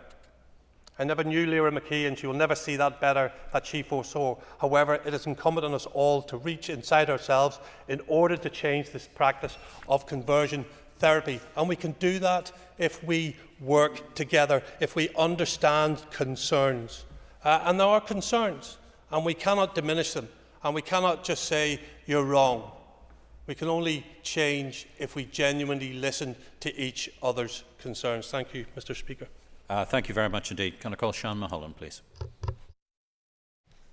Thank you, Mr. Speaker. Before I begin, I want to frame what I am about to say with an acknowledgement of the concerns that have been raised with me regarding the freedom of religion narrative. There are those who wish to propagate fear and division when it comes to this issue. The suggestion has been made that what we wish to ban is the practice of prayer and spiritual engagement, and it's simply not the case, and it is a misrepresentation and a misunderstanding of what conversion therapy actually is. The examples that the member for North Belfast gave regarding non-coercive conversations, prayer, spiritual guidance, teaching and counselling, where consenting, non-vulnerable adults question their sexuality or gender identity, are not conversion therapy and should not be criminalised. That is not what is being referred to here, and that must be made clear. Many Christian denominations and religious leaders have publicly denounced the conversion therapy, recognising it as a harmful practice that contradicts the core tenets of love, compassion and respect for all individuals that exist in Christian faith. The aim of legislative involvement is not to undermine religious beliefs, but to ensure that every individual, regardless of their sexual orientation or gender identity, is protected from practices that have been widely condemned by medical, psychological and human rights organisations worldwide. Conversion therapy encompasses a range of interventions aimed at changing an individual's sexual orientation or gender identity to conform to heterosexual or cis-normative gender ideals. The aim of such interventions is explicit in its desire to change some element of the individual's identity that it assumes is broken. Those who are vulnerable or at risk or under 18 simply cannot give informed consent, consent being another key element. This is what sets these practices apart from the notions of praying for or praying with. There are so many testimonies from LGBTQIA+ people of faith who have spoken about their desire to have this practice banned as they cherish their faith and they want to be able to practice it without fear. Given it is this cohort for whom this practice poses most detrimental risk, surely we should listen and heed their calls. The Church of England outlined in their briefing on the topic that any proposed legislation should focus on preventing coercive abusive practice, that any restriction should focus on specifically coercive behaviour in pastoral care. Again, let me reiterate, we are not talking about interfering with people's right to practice their faith. Their ability to engage in mutually agreed prayer conversations, individuals should still be free to request non-coercive prayer if they wish to explore their sexuality or their gender identity. It is the coercive and abusive practices with a predetermined outcome of changing someone's identity that we want to see banned. My party has consistently championed the rights of the LGBTQIA+ community. In previous debates, we've highlighted... Would the member draw remarks to a close, yes, please? Sorry. So to conclude, I am clear on what side of the divide I want to be on, and I am clear what side Jesus calls me to be on. And Speaker, that's the side that I am putting forward today. Can I call on Sinead McLaughlin, please? Thank you, Mr. Speaker. I would like to think that everyone across this chamber will be united today in opposing conversion practices. This pseudoscience is nothing short of barbaric, predicated on the idea that LGBT people need a cure. It has been termed a significant risk of torture by the UN independent expert on the protection against violence and discrimination, and it has been denounced by just about every credible medical expert. It is sometimes called therapy, but it is nothing of the sort. It is undeniable torture designed to repress people's identity, which I think is one of the most cruel things that can be done to any individual. But also it is worryingly common. In 2022, YouGov survey found that 18% of LGBT people had been subjected to efforts to change, to cure, to suppress their sexual orientation or gender identity. The fact that we have still not banned this practice is an outworking as well of how dominated our society has been by religious organisations and coercive social conservatism. In my view, there is nothing Christian about conversion practices, and I know Christians and people of all faiths are opposed to such practices. But it is 2024, and the slow progress on LGBT plus rights is a sign of society which is entrenched in fear and hostility towards people of difference, rooted in a patriarchal norms and standards and dominated by religious teachings. When we have made progress, it's often been made not by this chamber but by Westminster, and this Assembly has so often failed to act for LGBT people. So LGBT people have already had traumatic experiences in this society and been subjected to levels of fear and discrimination that would shame other parts of these islands. Now, it's the job of our politicians and this Assembly to unpick that history. Banning conversion practices is part of that journey. Amnesty International also support our call today, calling conversion practices inherently humiliating, demeaning and discriminatory. They have been clear that international human rights law prohibits conversion practices and that any bill brought forward must meet the recommendations of the UN independent expert on sexual orientation and gender identity. So the question is not whether this Assembly supports a ban. Instead, it is about when will we get the ban over the line. I was really disappointed that in the last mandate we failed to introduce such a ban. We were told a ban was to be introduced by that minister in the last time we debated it. Could the member draw remarks to close, please? 2021. Let's do this. Let's get this over the line. Thank you. Thank you very much indeed. I call on Mr. Allister. Speaker, one of my issues with this motion is its lack of definition. Some speakers have been anxious to say, oh, it doesn't apply to faith issues or anything else. But that's not what the motion says. And in fact, the motion is centred around a LGBT promoted report, which itself gives a very clear insight into what it is directed at. Because that report is a conglomerate of pretty confused stories from 10 individuals. And one of them's complaint is that they experience prayer, Bible studies, and teaching And that is offered in this report as an example of conversion practices.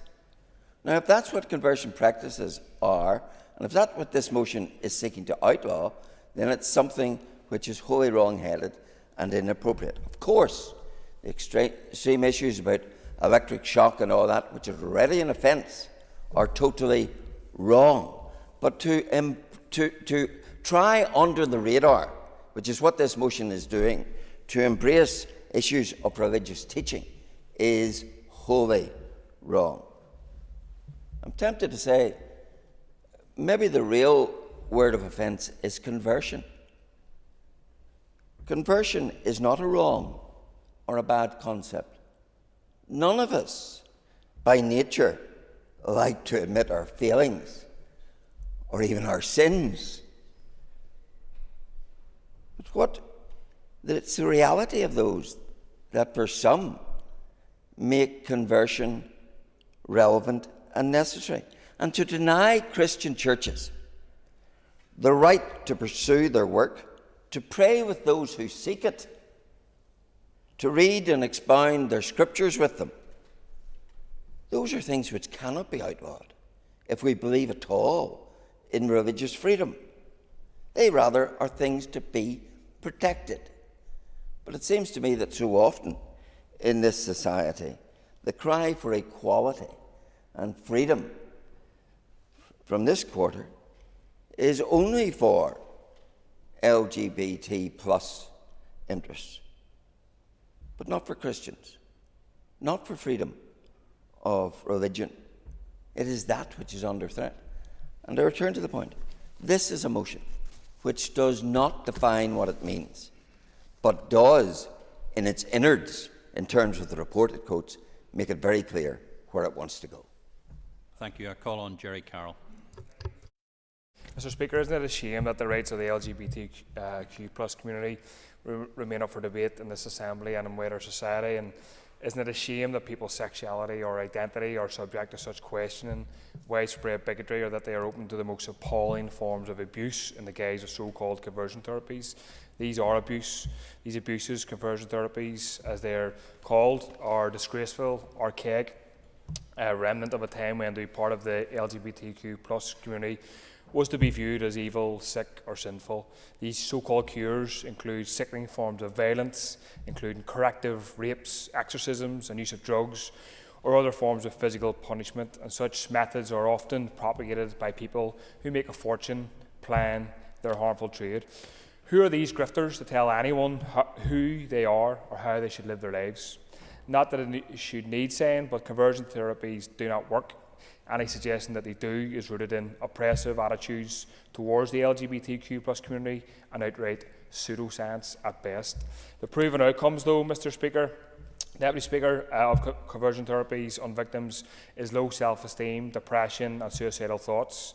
Nobody should be subjected to such human rights abuses, but in particular, we must recognise the vulnerability of children and young people to conversion therapy practices, and anyone who claims to stand for the protection of children must oppose their exposure to such coercion and violence. Mr. Speaker, Deputy Speaker, I think it's important to underline the point in this motion that we need to ban all forms of conversion therapy. And if we need a lesson how not to do policy or how to inflict more misery on people, then we only need to look at the approach of the Tory government. This government has stated that they will ban conversion therapy for lesbian, gay and bisexual individuals, but not for trans, non-binary or asexual people. Make no mistake, Deputy Speaker, this is not because the Tories care, but because they have buckled under the weight of public opinion.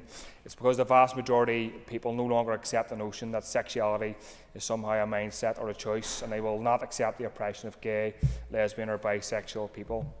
In other words, this is an act of self-preservation by this hated Tory regime. And the reason they once discriminated against people attracted to the opposite sex is the same reason they now want to whip up a moral panic about the trans community. And the calculation, Mr. Deputy Speaker, by the Tories and others is simple. If the public is in a panic about trans people, they are less likely to kick up a fuss about the destruction of our health service or government infringement of civil rights on protests and the right to protest. If people are focused on the migrant, the asylum seeker or refugee, they are less inclined to challenge the government for failing to invest in social homes, public services or working class communities. In short, divide and conquer, Mr Deputy Speaker.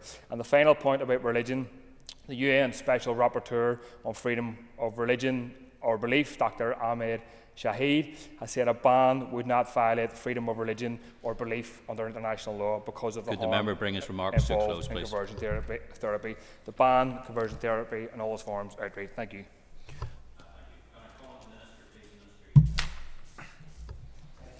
Very much, Mr Deputy Speaker, and I welcome the opportunity to respond to the motion. And I think it's fairly clear from the debate today that there actually is support from right across the chamber for a ban on those abusive, coercive, degrading and humiliating conversion practices, some of which we have heard about. And that this is regardless of the setting, whether it be in a medical, therapeutic, religious or secular one. However, members will recognise that this is a hugely complex issue, and this is due in part to the ambiguity that exists in regards to how we define conversion practices. Now, having listened to all of the speakers in the chamber today, I think that there is a level of consensus. We want to make sure that we do not have these abusive practices, but at the same time, there seems to be wide support for the protection of religious freedom, of prayer and of pastoral support. Therefore, I hope it does follow, Mr Deputy Speaker, that all members will be supporting the amendment to the motion this evening, because I believe that that is somewhere where I think that everybody can land, where we provide that protection, but we make sure that there is no impingement in terms of freedom of religion and freedom of speech. So I hope that we are able to come to a consensus this evening. But I do just want to warn that this is a complex issue. It is cross-cutting, and development of legislation to ban these practices will require careful analysis of all the elements involved. Indeed, if we do establish a definition of what conversion practices are, I think we also then need to examine whether there is a gap in the law, and then how we can best fill that gap in a way that is compliant and consistent with human rights legislation. My work is ongoing within my department to inform policy proposals in order to bring forward legislation if that is required. And my colleagues have, my officials have also worked closely with their colleagues from other jurisdictions to learn from their experience. The extent of the complexity of any potential ban is evidenced by the work in other jurisdictions on this issue. There's currently no existing legislation which exclusively bans conversion practices in the UK or the Republic of Ireland. The UK Government has previously committed to bringing in a ban on conversion practices, which will extend to England and Wales, although the timetable for introduction is currently unclear.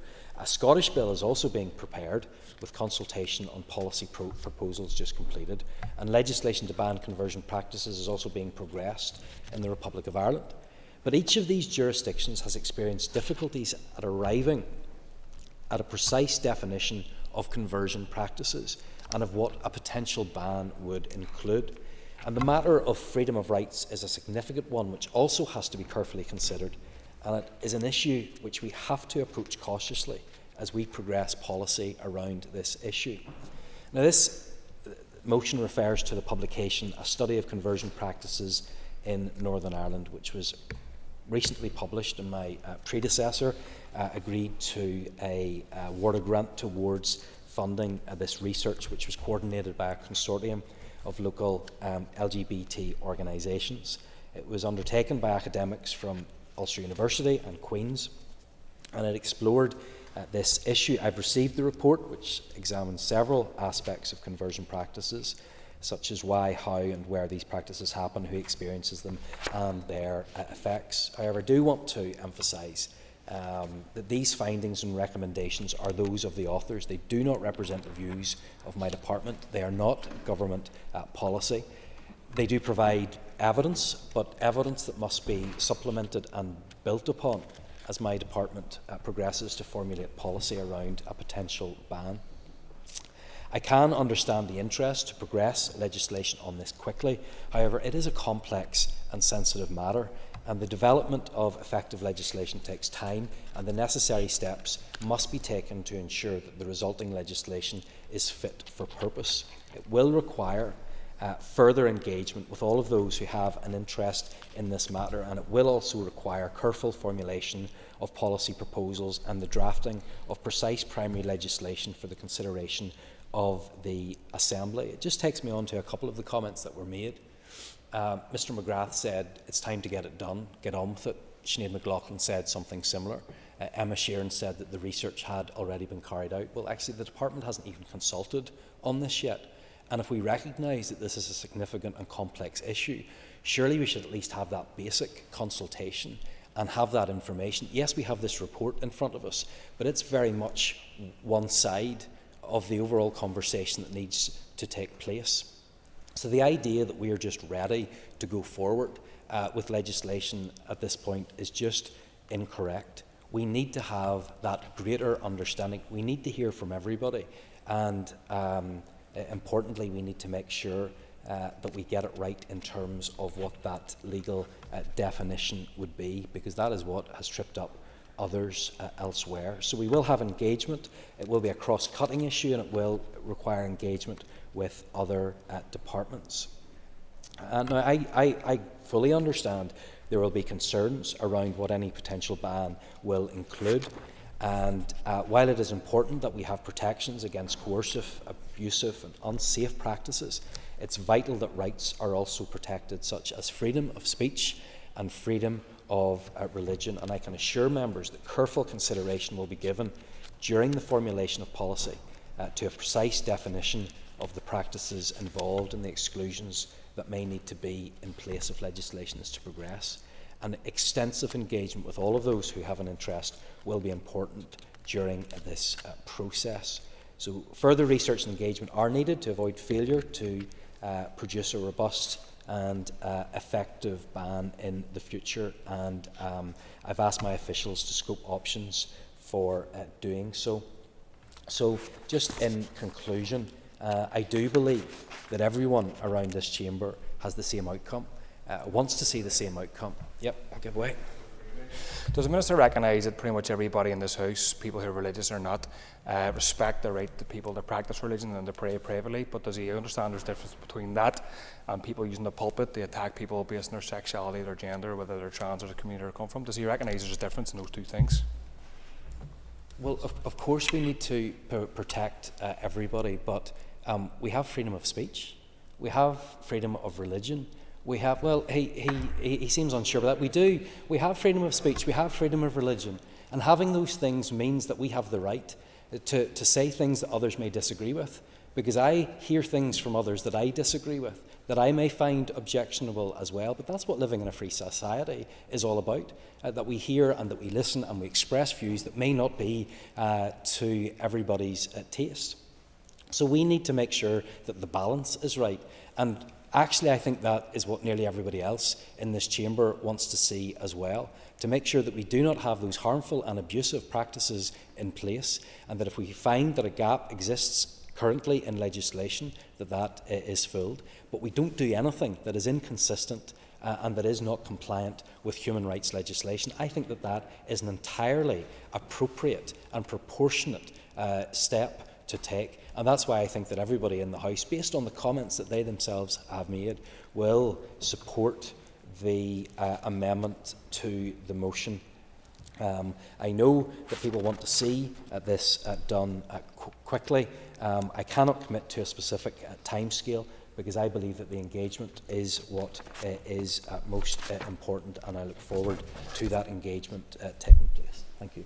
Thank you very much, and I call on Maurice Bradley to wind on the amendment, and you have 3 minutes, please. Mr. Deputy Speaker, has been an interesting debate, if not challenging. Our amendment, I think, is self-explanatory. While I would agree that the abusive practice of conversion therapy can affect the mental health of anyone who may be subjected to it, I also recognise that this practice has been rejected by medical professionals, as it should be, and we support a ban on such practices. It is nonetheless important to recognise that where an individual voluntarily or actively seeks prayerful or pastoral support, this should be underpinned. One cannot rule out the value and importance of support and pastoral guidance from churches to their parishioners and congregations.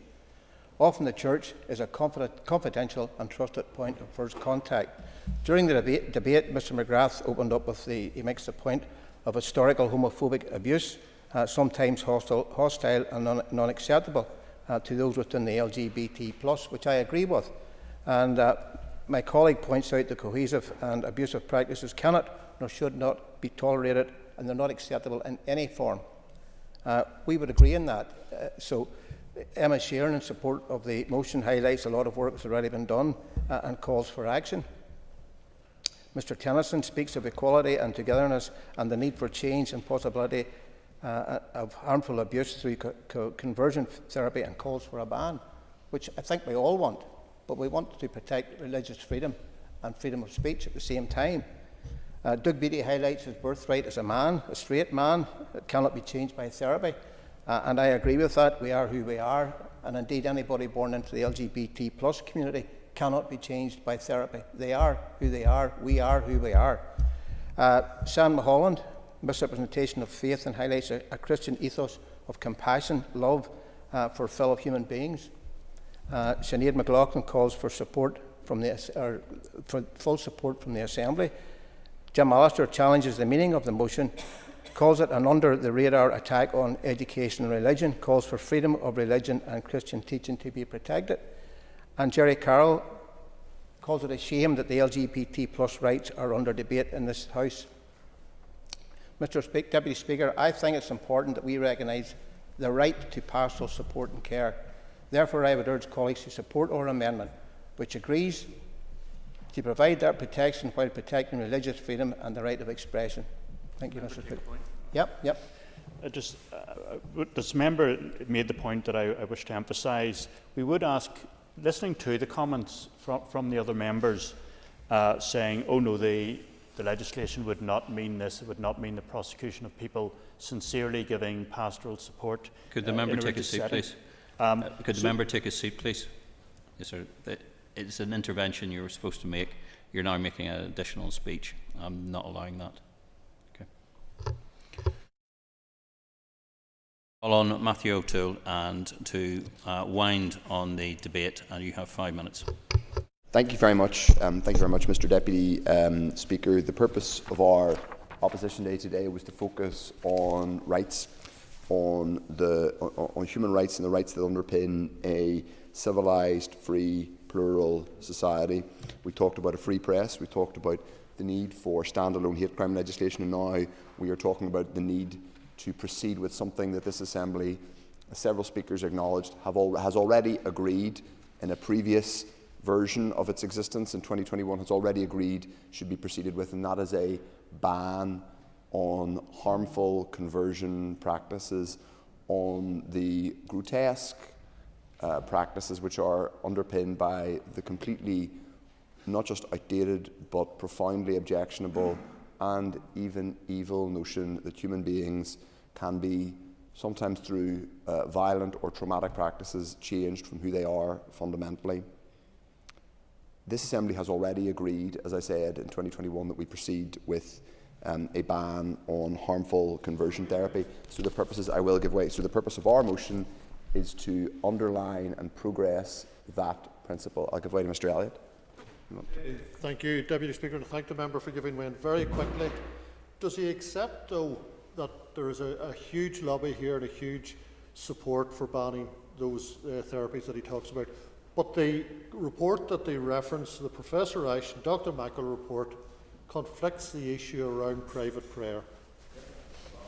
I'm glad he raised that, because I was going to raise it in responding to some of the points. The report that is noted by Dr. Ash and Dr. Michael is not draft legislation, nor is it a draft policy paper. It is an academic study of practices. It doesn't, in noting the findings, we note the findings because it was commissioned by an executive minister as research to inform policy. That's what it does. Will every single line of that be converted into policy or legislation? No. So I don't think that noting the findings of that review is a reason not to support the motion, and I do need to make some progress now. Because, and the member has an extra minute. I have an extra minute, okay. But my time is still relatively short, Mr Deputy Speaker. I will respond to a couple of the points, to a few of the points that were made. Let me say actually that despite the fact that we respectfully will not be able to support the DUP amendment, I do acknowledge the fact that there is a degree of consensus in the Assembly around the need to ban harmful conversion practices, and also that there is a need that whenever legislation is brought forward, and I hope it is, that some of the issues that are talked about around religious activity are exempted, and there's no question at all that non-harmful, what is called prayerful activity, as it's called, and faith-based activity, such as Mr Kingston elaborated upon, is outlawed. But to be honest, I don't think that is a realistic prospect anyway. I don't, I'm afraid, accept some of the risks that he put forward, and I think it's really, really important that people of faith, many people of faith of a whole range of different denominations and backgrounds, are themselves LGBTQ, or they have LGBTQ family members. They want to see this harmful practice banned. I think it is genuinely a shame that we have to put the interests of people of faith and LGBTQ people and their families and friends against one another, because there's much more overlap there than we think. But I acknowledge that members in his party have approached this debate even though I disagree with some of the points they've made, I acknowledge that they've approached it in a respectful way in large part. But I just want to come on. I will give way briefly, yes. But I think there's a bit of a contradiction in what he's saying.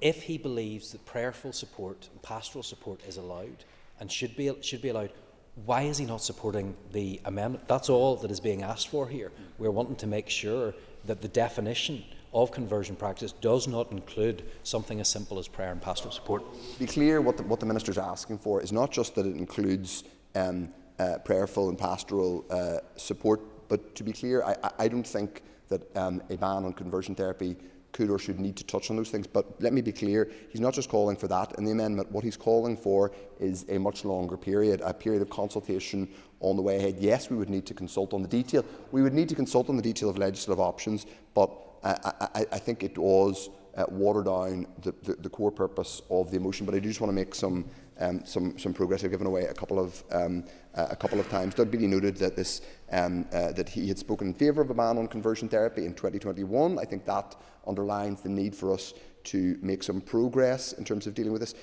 Both Shamil Holland and Owen Tennyson spoke very impactfully about the need to progress this. I'm afraid I do reject what Mr Allister said around conflating the contents of the Ash and Mackle report, as it were, with a specific piece of legislation. Should there be a piece of legislation either from the executive or from private members' legislation, Mr Allister, and I'm sure he will be able to, as with every other MLA, able to debate what is in that legislation, and it will not be precisely the same as what is in a report by academics. That has provided, I'm sure, some very useful evidence, and that's why it's mentioned in the report.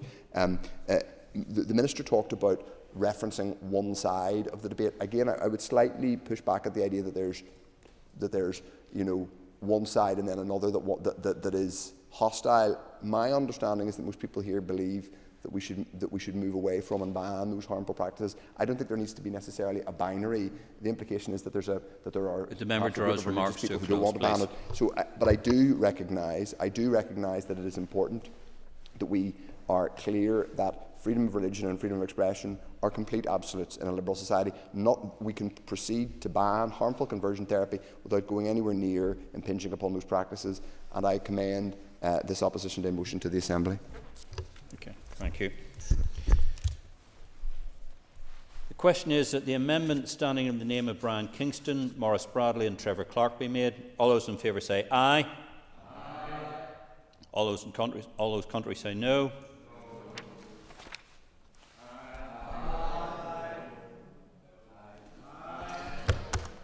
Clear the lobbies. The question will be put in 3 minutes.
Order. Order. Members, please resume your seats.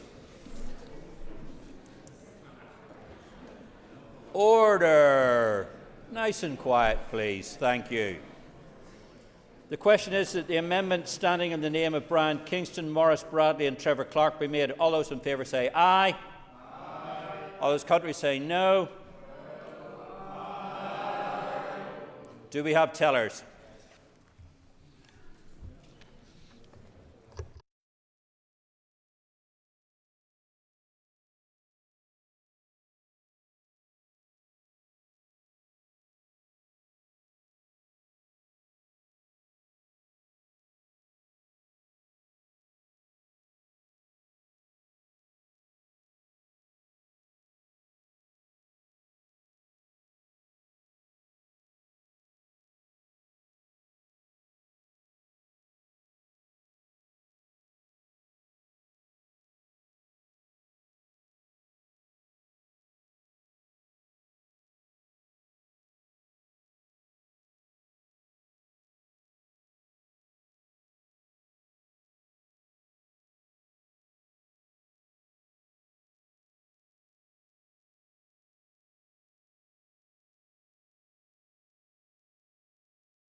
Order. Order. Tellers have been appointed as follows. Tellers for the ayes are Maurice Bradley and Brian Kingston. Tellers for the noes are Danny Donnelly and Shane McLaughlin. Clear the lobbies. The Assembly will divide. Ayes to my right, noes to my left.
Secure the doors.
Order, order. Can members please resume their seats?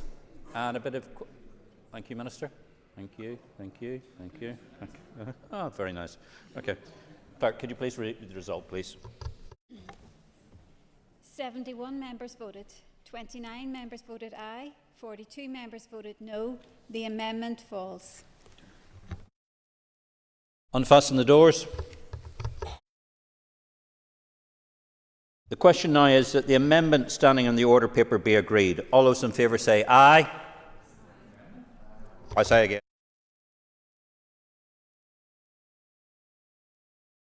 Order paper be agreed. All those in favour say aye. Aye. All those contrary say no. No. No.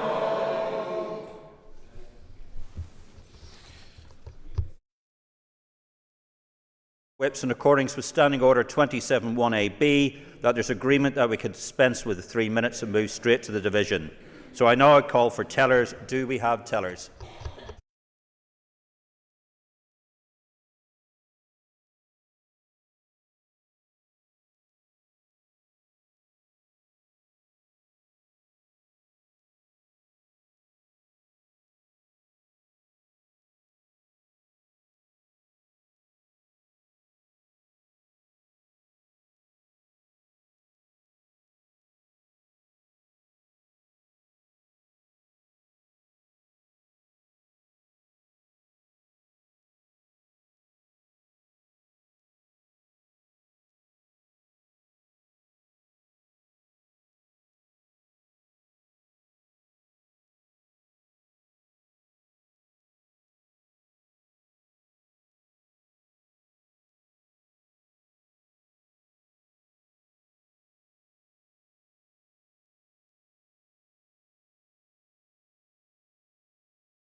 delay of a few moments, just in case you're wondering. So please chat amongst yourselves amiably like you've been doing. Thank you.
Order, order.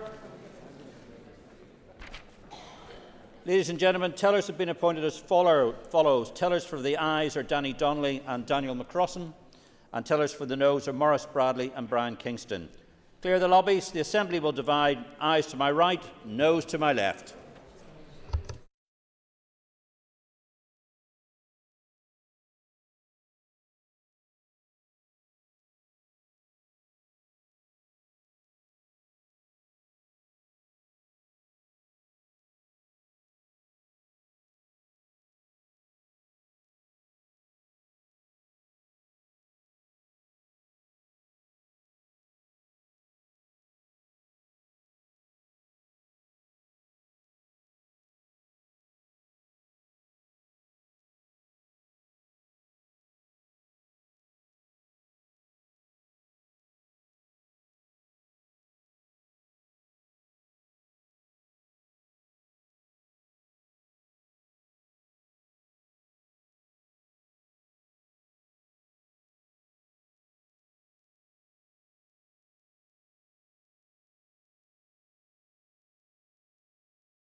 Order, order.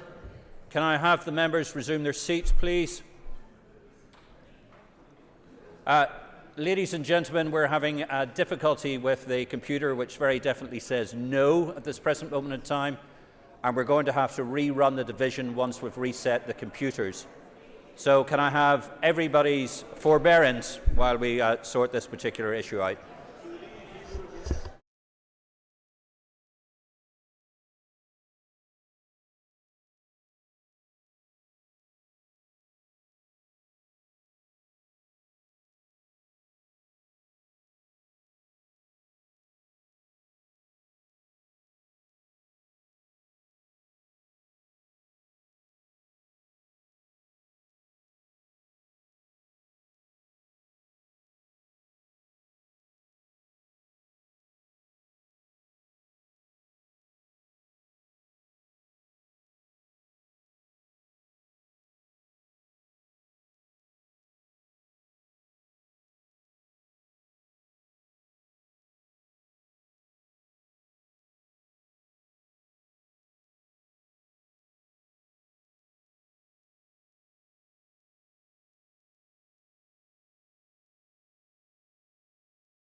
Order, order.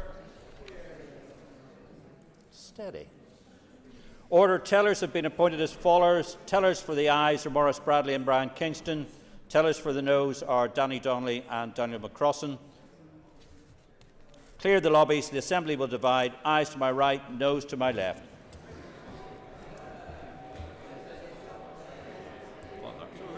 Did you say Danny? Yes, okay. It's for a no?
Secure the doors.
Order, order. Could members please resume their seats?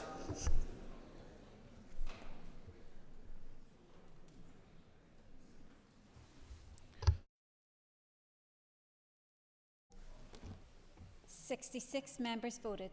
41 members voted aye. 25 members voted no. The motion is carried. Motion is carried. Unfasten the doors.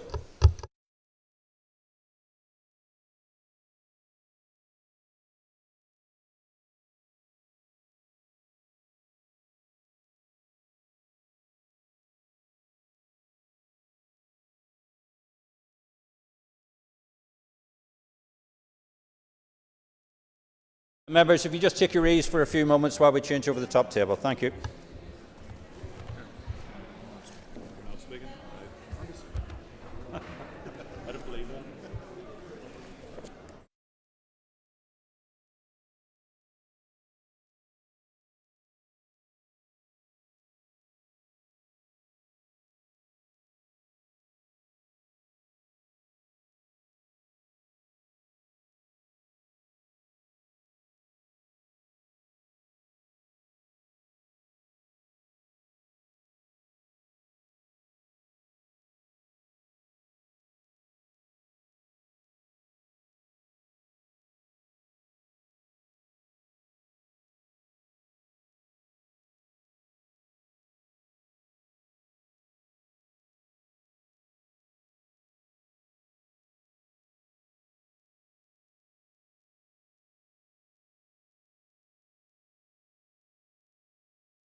Members, the next item of business is a motion from the Assembly Commission on Financial Assistance for Political Parties Scheme 2024.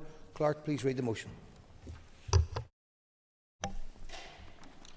That in accordance with Section 2 of the Financial Assistance for Political Parties Act, Northern Ireland 2000, this Assembly approves a revised scheme NIA 32, 22-27, laid before the Assembly on the 16th of May 2024 for payments to political parties for the purposes of assisting members of the Northern Ireland Assembly who are connected with such parties to perform their Assembly duties. Thank you. I call Nita McAllister to move the motion on behalf of the Assembly Commission.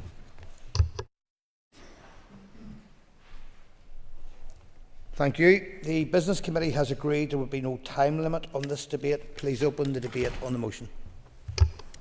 Thank you, Deputy Speaker. Members will be aware that the Financial Assistance for Political Parties Act Northern Ireland 2000 provides for payments to political parties for the express purpose of assisting members to perform their duties. This is referred to as the authorised purpose and is set out in Section 1 of the 2000 Act. Under this legislation, a scheme, the FAP scheme, is drafted by the Assembly Commission and approved by the Assembly. The authorised purpose of the funding is replicated in Article 2.3 of the proposed FAP scheme 2024. The FAP scheme does not provide payments to individual members, nor provide payments to parties for any purpose other than assisting members of that party to carry out Assembly duties. The current scheme was introduced in 2016 and provided additional funding to those parties who formed an official opposition. In order to facilitate these payments and being cognizant of the wider public sector budget constraints at the time, the Assembly Commission reduced the payments payable to non-opposition parties by 5% in an effort to ensure that these changes were cost neutral. This was on top of a 3% reduction introduced in 2015 as part of a wider measures implemented by the Assembly Commission in order to achieve a balanced budget for 2015 to 16. Therefore, the rates currently payable to non-opposition parties under the 2016 scheme are 8% lower than the rates payable in 2013 when the rates were last increased.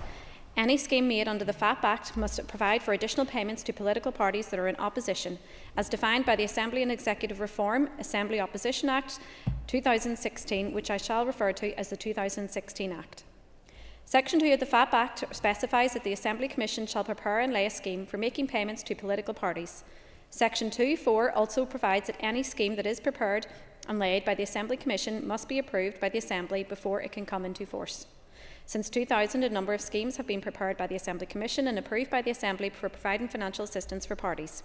The most recent of these schemes was approved by the Assembly on 15th March 2016, effective from April 1st, 2016. That scheme has remained in place since then without alteration. While a 2016 FAP scheme was approved in advance of the 2016 Act receiving royal assent, it included provision for additional payments to be made to political parties in opposition. The payments made under the 2016 scheme to those parties who subsequently were in opposition complied fully with the definition provided under the 2016 Act. The 2016 Act describes that the opposition may be formed by one or more qualifying parties. A qualifying party is then defined as a political party which does not have a member who is a minister, but which was entitled to nominate a person to the ministerial office under Section 18(2) to 6 of the Northern Ireland Act 1998. At the time when those nominations were made, or whose members comprise 8% or more of the total number of members of the Assembly, and which does not contain a member who is a minister. The 2016 scheme, however, does not include the second element of the definition of any opposition party set out in the 2016 Act.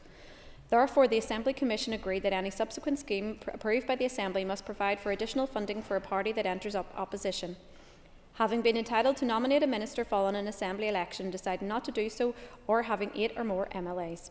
This is the definition set out in the 2016 Act and replicated in Standing Order 45A. Subsequently, New Decade, New Approach (NDNA) refer to additional funding being made available to a party or parties who form an official opposition in the Assembly.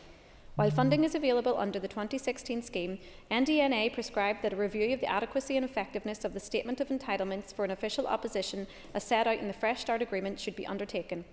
The Assembly and Executive Review Committee (AERC) completed a review last mandate, publishing its report on the outcomes of its review, which was considered and agreed by the Assembly on 9th November 2021. One of the recommendations of the review was that a significant increase in resources should be made available to the official opposition through the FAP scheme, in order to support the effectiveness of the official opposition, and that the increase should provide an opposition party of 10 members with an addition of 100,000 over and above the general level of FAP funding, with figures for official opposition parties of larger or smaller size varying according to size. Since the current scheme has remained unaltered from 2016, both in terms of its structure and the quantum payable to parties, and taking into account the new provision that needs to be made in relation to the official opposition, the Assembly Commission has undertaken a comprehensive review of FAP funding. In doing so, the Assembly Commission has reviewed how similar schemes operate in other jurisdictions and how these are structured. It became apparent that the current FAP scheme appeared unnecessarily complex in its structure, and the Assembly Commission has therefore taken this opportunity to simplify it. The proposed scheme provides for an additional base payment of $25,000 to an official opposition party, plus $7,500 per member, which in total equates to the recommendations regarding quantum previously considered and agreed by the Assembly. These payments are over and above the general level of FAP funding. Under the proposed scheme, the general level of FAP funding has increased such that payments of £10,000 will be paid per member connected with a party. However, if a party would have received a higher amount payable under the 2016 scheme, then the party will continue to receive that amount payable under that scheme. The exclusion on the allowance of holding a ministerial or junior ministerial post has been removed, so payments will be made on total party membership. To ensure that the level of funding available to parties remains relevant, the proposed scheme now indexes payments using CPI inflation. This will avoid having to review the scheme regularly to reflect economic changes. In seeking to simplify the scheme, the proposed scheme no longer splits the funding between the general party funding and the funding provided to assist with the administration of the Whip's office. A number of other administrative changes have been introduced in the proposed scheme, and the scheme therefore makes provision for the recovery of any amounts claimed or paid in error, makes provision for the claim submitted by a party each year to be audited by or on behalf of the Assembly Commission, contains a condition that each party must return a declaration about compliance with the scheme to continue to enjoy funding under the FAP scheme. Yeah. Member, clarify for us. Was there a proposition from officials of the Assembly Commission as to a different outcome, and was that proposition overridden by the politicians on the Assembly Commission with the consequence that the large parties in this House get a whopping increase and those of us who are small parties get no increase? Was that the result of political decision contrary to an official's recommendation? I thank the member for his intervention, and I can confirm to the member that I have just joined the Assembly Commission in the past few months, and what is on the table today with regards to the FAP scheme is the one that I agreed to within the Assembly Commission, but I can confirm that the proposals of which the officials put forward included a lot of different proposals, a lot of variations that could take place if it was joined by consensus or a vote taken. And I understand that this issue has been on the table for a number of years and that there has been a lot of talk and negotiation over it. Furthermore, the FAP scheme also clarifies that dissolution will not be considered when determining changes in party membership. It defines Assembly duties in the scheme rather than setting this out in associated guidance. The proposed scheme will result in an increase in costs rising from $708,000 in 23-24 to approximately $1.028 million in 24-25. These costs have been included in the Assembly Commission's 24-25 budget, which was approved yesterday. While not included in the maximum allowances that can be claimed by each party, the proposed scheme now includes the provision of supplementary payments for parties where they incur additional costs in employing temporary staff to cover periods of long-term sick absence or periods of absence associated with maternity, paternity, adoption leave or shared parental leave. When considering the quantum and structure of amounts payable under the FAP scheme, a range of options were considered and there were different views amongst Assembly Commission members. The majority agreement of the Assembly Commission, therefore, was to propose the amounts payable under the FAP scheme as set out today. In conclusion, members, the revised FAP scheme seeks to ensure that the scheme remains fit for purpose with funding levels protected against future economic uncertainty by the inclusion of the inflationary uplifts. It also aligns with the definition of an official opposition fully with the 2016 Act and incorporates the actions arising from NDNA and the AERC's review in relation to increasing the level of funding available to support official opposition parties. The revised scheme seeks to simplify the structure by removing the split between general party funding and funding for the administration of the Whip's office and removing the exclusion for members who hold a ministerial or junior ministerial post, as well as other administrative changes. Members, I commend the FAP scheme 2024 to the House. Thank you. Thank you. Let me call Steve Aiken. Very much indeed, Deputy Speaker. Look, I'm just trying to do my maths here to see how this works out. But as I read this, there's been an increase of close on 250,000 to go to the various parties. And as I look at it, I see Sinn Féin's total has probably gone up 100,000 to around about 270,000. The DUP's gone up by 85,000 to 250,000. Alliances has gone up by 45,000 to about 170,000. The Ulster Unionist parties has not. We stay the same. TUV says the same. People Before Profit stay the same. Could somebody please explain to me the methodology behind this? I cannot see how that this is an equitable way of funding political parties within this Assembly. And yes, I do understand that our hard-working staff behind the scenes have not had much of an uplift over the intervening years. But this seems to be rather a perverse way of doing it.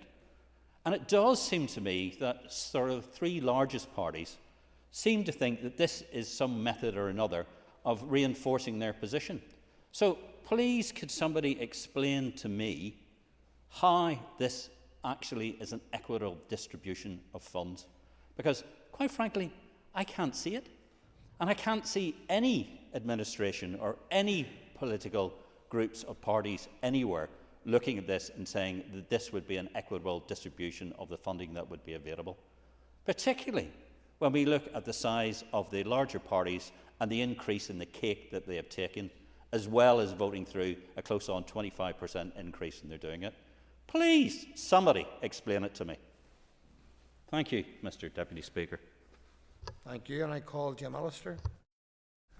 Deputy Speaker, it has often been said that a parliament can be judged by how it treats its minorities. If that's the test we apply to this, it falls woefully short. Here we have a situation where independent officials came to the Assembly Commission, as I understand it, with a proposition deemed to be equitable, which would have seen all parties, big and small, receive an increase, considering there had been no increase for many years. But the big parties on the Assembly Commission decided no, they would hoover up all the increase. They would award to themselves £100,000 extra in the case of Sinn Féin, £80,000–90,000 extra in the case of the DUP, £45,000 extra in case of the Alliance Party, and the rest, they could suck it up and live in what they'd lived on for the last 7 or 8 years. What does that say about this House's treatment of minorities? What does that say about my staff member employed out of the FAP scheme as opposed to staff members employed by other parties? Is my staff member less valued? Certainly seems so. My party, People Before Profit, as well as TV, are told, you're capped at what you had. I can't remember, I think it was the same figure back in 2016, £27,000 a year. But these large parties, an extra 100,000, an extra 90, an extra 45. And the poor old opposition, well, they cut it to the bone as much as they can. Because they expect an opposition to run in this House, to face a government with, 14 special advisors, a civil service at their back, and to face it with an extra £100,000. At least they got something extra.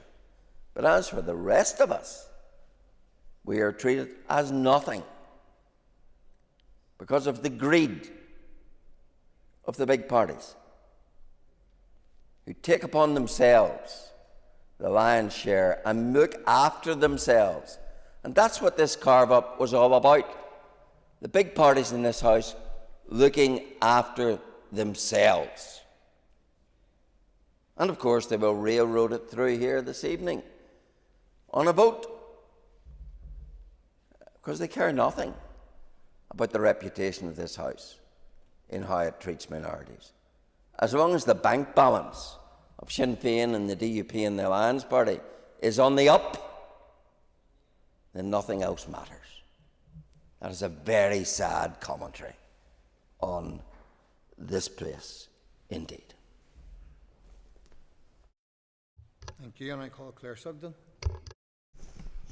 Thank you, Deputy Speaker. I want to declare no interest in this at all because I, one of 290 MLAs, do not receive financial assistance for political parties.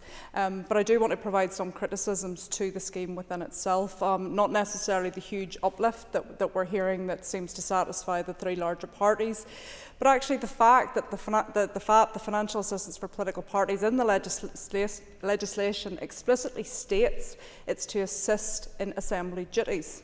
Then why is it that in the 5 years when this assembly was suspended, that it was continued to be paid out? And it's no small sums of money. It's 500,000 minimum per year. Go to the Assembly website, look at the figures. We've had 5 million paid out during a time of suspension to assist members in their Assembly duties, those Assembly duties that were suspended. So, I would be keen to hear from the Commission, was there any consideration that you don't receive it when this Assembly is suspended? There was an awful lot made of MLA's pays and how we reduced that by a third, but nothing, not a button was said about the financial assistance for political parties. And, I wrote to the Secretary of State on this and I said, you know what, you want to get them back to the Assembly, hit it where it hurts, because the two parties, the two largest parties that have the ability to form an executive in this place, they're the ones who will lose out if they lose their financial assistance for political parties. I'm not standing here because I'm saying that I want this money. I operate quite successfully as an independent without this money. Indeed, I've been advised many times to get myself down to the Electoral Commission and register the Clare Sugden Party simply to get an extra £25,000 in my bank account, and I refuse to do it because I have integrity. But what I'm hearing today from the Commission, in particular the three large parties, is that there is no integrity here. More money the better. And indeed, those largest parties, if anything, don't even need the money because you are much richer than the other smaller parties. This Assembly has always been about protecting the voices of the smaller parties and independents.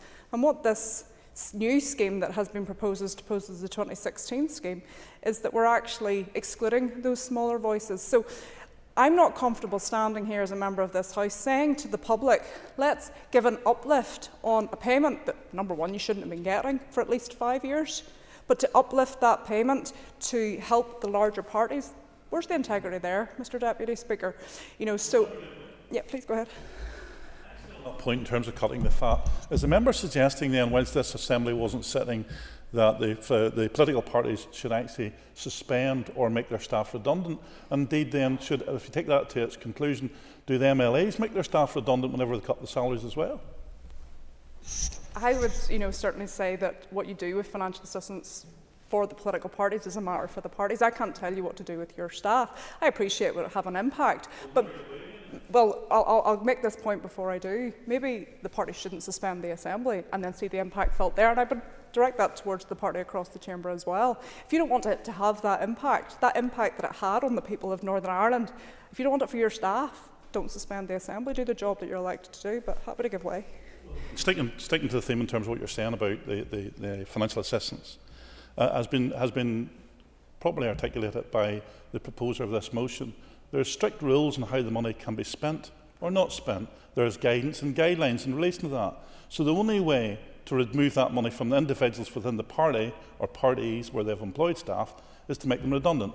So from what I'm hearing from yourself is that when the periods of suspension in this place, that you believe the staff should have been suspended.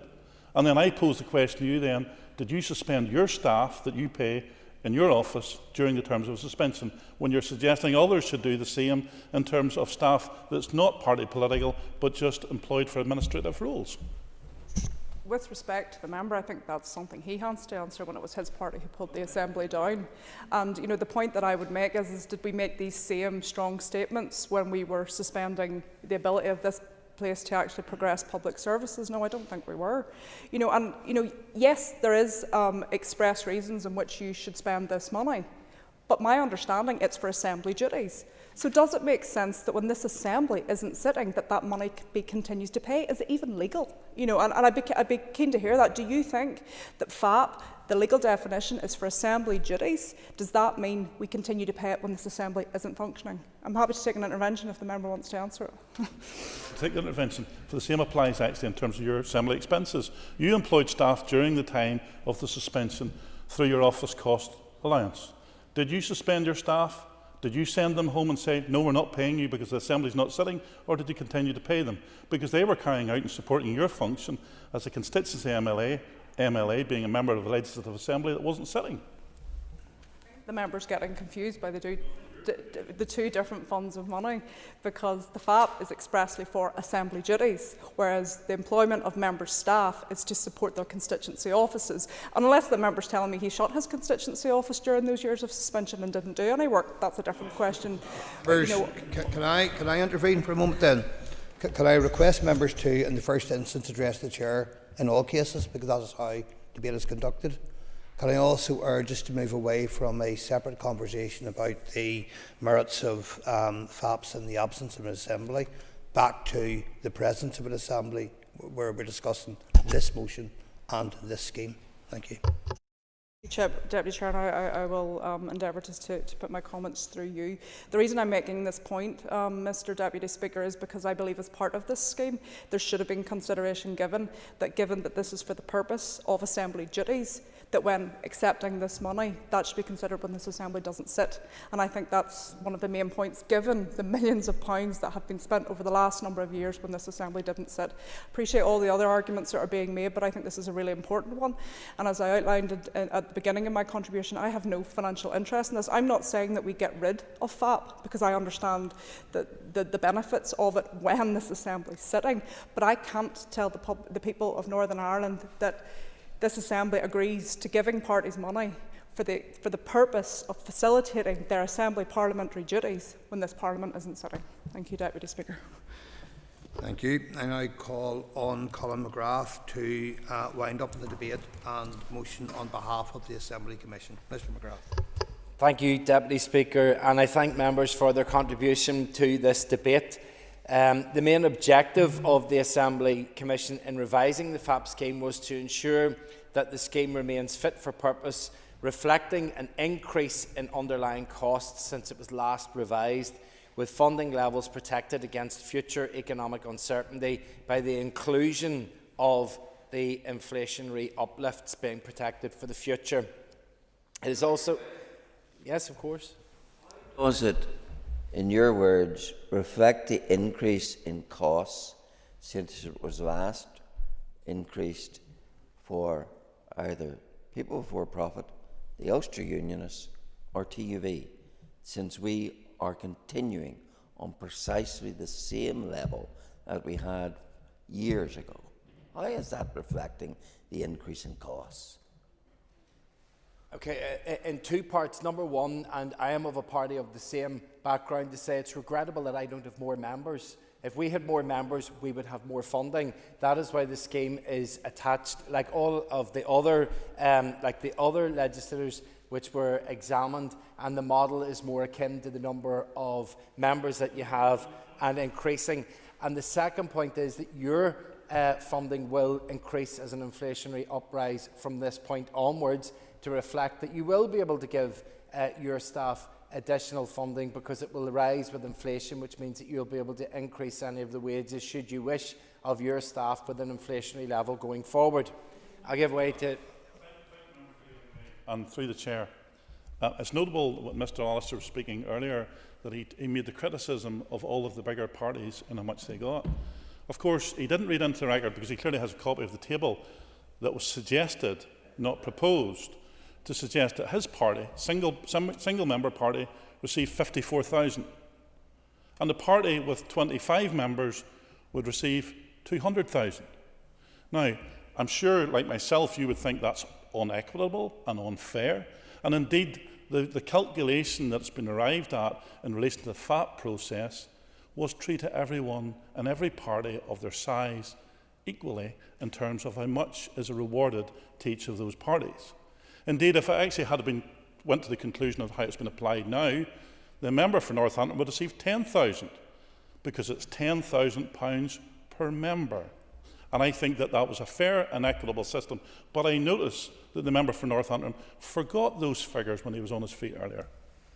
McGrath, before you continue, thank you. Can I request that members keep interventions brief and we don't start another debate by intervention? Thank you. Thank you, and I think in the edifying way that this, I'll give it the final way. I will give way to yourself. Come on, sorry. Just because we've had some detail here and some kindly details been provided by our friend Mr. Clark down here and the rest of it, could somebody, as I said beforehand, please explain to me the methodology? If this was based on a funding level set for 2016 that's been revising over a period of time to 2024. Looking at the overall inflation rates and the rest of it, how did we come to the figures that we did? Because I can't get the maths to work, and I would like somebody to be able to explain to me how we've got to this position, because quite frankly, I can't see how we have. I'm at risk of saying that it's done in multiples of 10, which is relatively easy to calculate out, but that is exactly how it's done. We have examined all of the other legislators that were presented to us with various tables, and the description was given that per member, £10,000 calculated out. Your own party is receiving a little bit extra because previously you did have a higher level, although that level was protected. That level was protected, although I do appreciate that it doesn't rise for the party and that you may feel sore as part of this process. I did say the last one. I'll give one more, and then we need to move. I thank the member for giving way, because Mr. Clark, who shares a role in the Commission, probably broke the convention. I'm not sure we were supposed to speak. I'm just going to make one point. I've been on the Commission the whole journey, and the principle that this was established was set aside laterally, and I understand the need for that democratic vote, but in regards to that, this is definitely a departure from where this journey started, and maybe the member, and I think it's unfortunate you're having to do the winding this, and I've expressed this, Colin. Maybe the member could give the Assembly a bit of a steer in regard to that. I thank the member for his intervention, and I know that he's been very strong in sort of being unhappy with this, so just to make his colleagues aware that they can know that that was done. The issue, I wasn't there at the start of the process because I think it does go back, maybe even predates me being involved, certainly in the Commission. I think that there was an intention that it would see certain levels rise so that staff could get additional money, and I hope that the inflationary rise that will be applied will allow additional monies to be passed on to staff so that their wages don't stay static and it's done like steps. It will be something that will increase as every year progresses. And I took both interventions from yourselves because hopefully the division will only happen once, so we have a little bit of extra time. So I will move on, and I will take no more interventions because I've only a page to read and it's taken me forever to do it. It was also necessary to ensure that the scheme properly reflects the various agreed recommendations that have been made through the New Decade New Approach and the Assembly Executive Review Committee's review of opposition funding. The fundamental structure of the FAP scheme, and therefore the nature of the split of the funding under FAP between parties of certain sizes and between the two elements of the scheme, i.e. the general party funding and the funding for the administration of the Whip's offices, was also a consideration of the Assembly's Commission at this time. This, along with examining how similar schemes operate in other jurisdictions, made it necessary to simplify the scheme and revise the amounts payable to ensure that the financial assistance offered is aligned to party size. It is recognised that for the revised scheme presented for consideration by the Assembly today, agreement by the Commission was not unanimous. However, it was agreed by a majority. In considering the FAP Scheme 2024, the Commission has endeavoured to ensure that the recommendations agreed by the House in terms of opposition funding were implemented in the most cost-effective way, remaining cognisant of the wider public sector budget constraints, while not diluting the support offered to other parties. So, Deputy Speaker, the Commission seeks the Assembly's agreement to the FAP Scheme 2024 as set out in the motion, and I commend the Scheme 2024 to the House. Mr. Allister. In light of what Mr. Clark said, it's obvious that there is a table, which I don't have. He referenced 54,000. I've never heard of it. So could I ask that members of this House have that table shared with them so that we can see what Mr. Clark is talking about? Because it sounds to me as if there's been a lot of concealment here to arrive at this carve-up. Yeah, I'm going to caution that points of order should be points of order. I'm happy to deal with the request that was made. I'll do that in a moment. First of all, Mr. Clark. Go ahead. Did you wish to make a point of order? No, it's not. Apologies, I misheard you, and I was about to say that I'm not sure that was a point of order. It was a request for information. We will make every effort to relay that request to the proper place. In the meantime, we're convinced that the motion of the order paper is in order, and we'll proceed on that basis. Members, the question is that the motion standing on the order paper be agreed. All those in favour say aye. Contrary, no.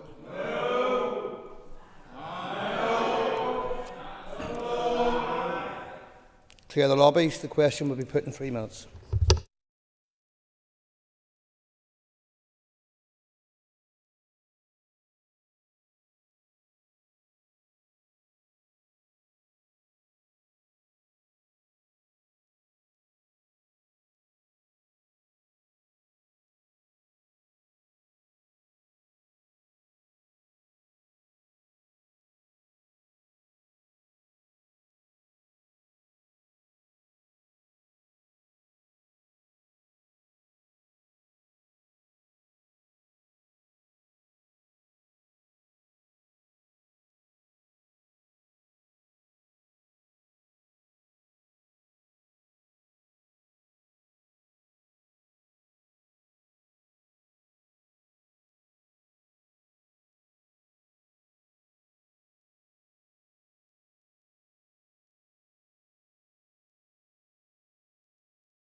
Order.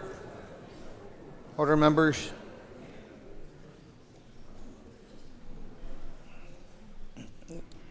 Again, the motion standing on the order paper. All those in favour say aye.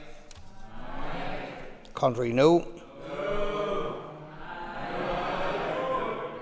I think the ayes have it. Do we have tellers?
Members, order. Tellers have been appointed as follows. Tellers for the ayes are Brian Kingston and Peter McReynolds. Tellers for the noes are Steve Aiken and Claire Sugden. Clear the lobbies. The Assembly will divide. Ayes to my right, noes to my left.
Secure the doors.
Okay, order. Members, resume your seats. Clerk, please read the result. 65 members voted. 57 members voted aye. 8 members voted no. The motion is carried.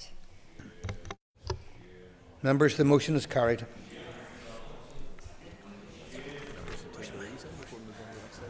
Take your ease for one moment, members, please, before we move on.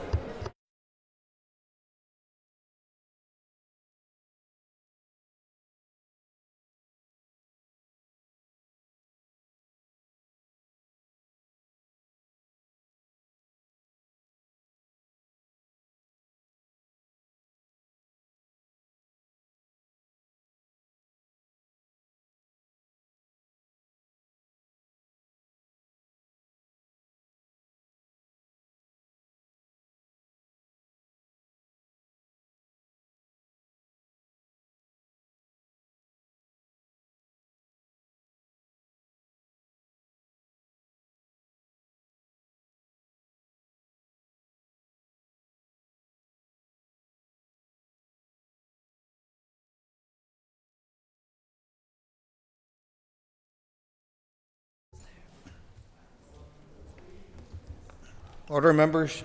Item 6 on the order paper, the adjournment. The question is that the Assembly do now adjourn, and in conjunction with the Business Committee, the Speaker has given leave to Pat Sheehan to raise the matter of supporting educational achievement in West Belfast. I call Pat Sheehan, and you have up to 15 minutes. And this evening I want to talk about educational achievement in West Belfast. I'm sure the Minister is aware of developments in education that have taken place over the last number of years. His two colleagues who were in the Education Ministry before him certainly were.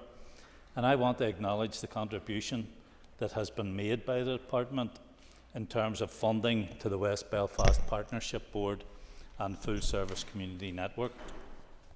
For context, there are 51 schools in West Belfast between nursery, primary and post-primary, including 2 grammar schools, 5 non-selective schools and 1 Irish medium post-primary school. In fact, the Irish medium post-primary is the largest of its kind on the island of Ireland, and as the Minister will know, is absolutely bursting at the seams. West Belfast is an area of high deprivation, and that is reflected in the high number of young people who are entitled to free school meals.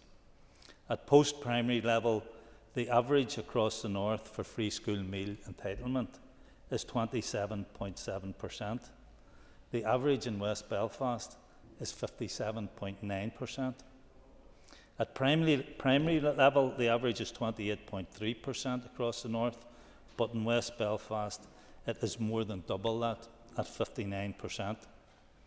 West Belfast also has a higher percentage of children with additional needs, just over 30%, as opposed to the regional average of 20%. We are all very much aware of the strong link between persistent educational underachievement and socio-economic background. However, it is also the case that underachievement is not inevitable, and West Belfast is one area that has bucked the trend. In 2015-16, 58.1% of pupils received 5 GCSEs at grade A star to C, including English and Maths. Yet by 2023, that figure had risen to 67.6%. That didn't happen by chance, and much of the credit for the uplift must go to the West Belfast Partnership Board and Angie Mervyn in particular, who plays a pivotal role in that organisation and coordinates the area learning communities across West Belfast. The work they do in boosting attainment should serve as an example of good practice for others to learn from. People will be aware of the notion that it takes a village to raise a child, and last week I welcomed a statement from the Minister which committed £20 million to a place-based initiative which will support a whole community approach to education. a key recommendation from the Fair Start report. And it is clear from the evidence that this whole community approach to education is what has been happening in West Belfast. Arising out of a West Belfast area-based ETI inspection, key priorities for development were established. These included transition stages, strategic planning and quality assurance. And under the leadership of the West Belfast Partnership Board, opportunities were identified to develop a partnership approach to education with children and families at the core. A pathway of seamless transition from home or daycare to nursery, then to primary, and finally post-primary was established. This was important because research has identified transition years as being particularly problematic for some children.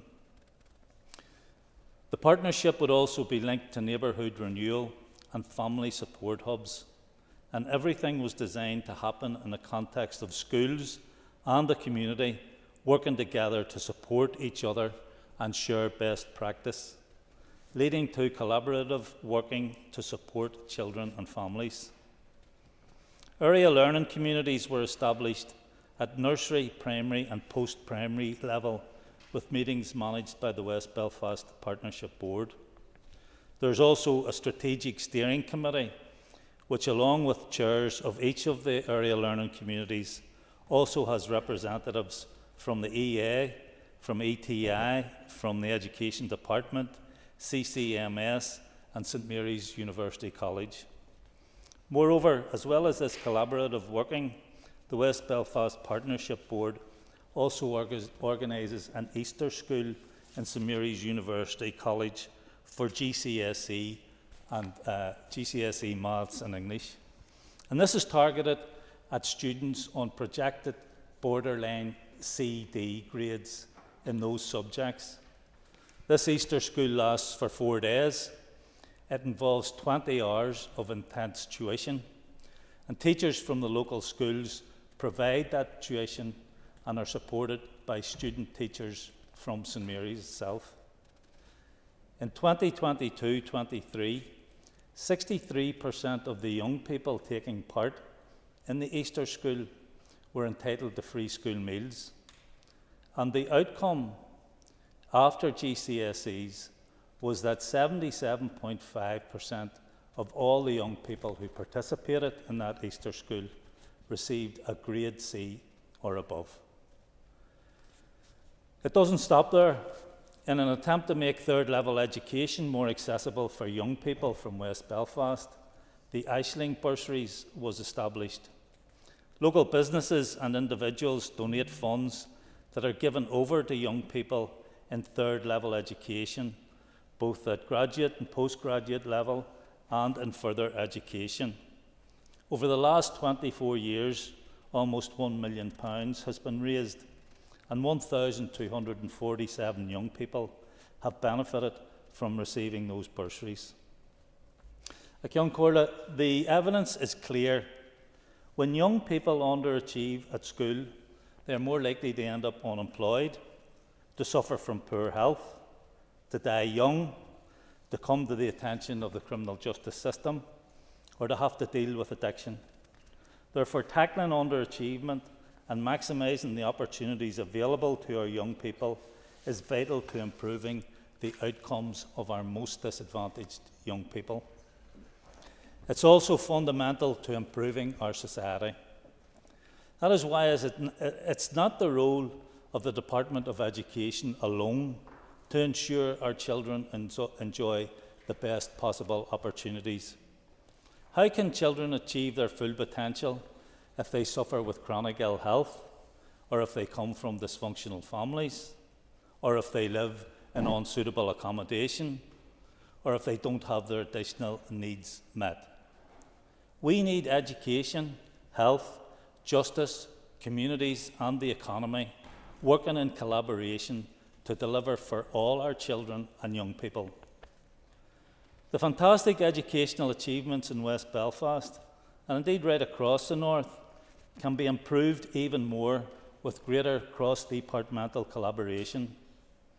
The Children's Services Cooperation Act empowers departments and agencies to cooperate where appropriate as they deliver services aimed at improving the well-being of children and young people.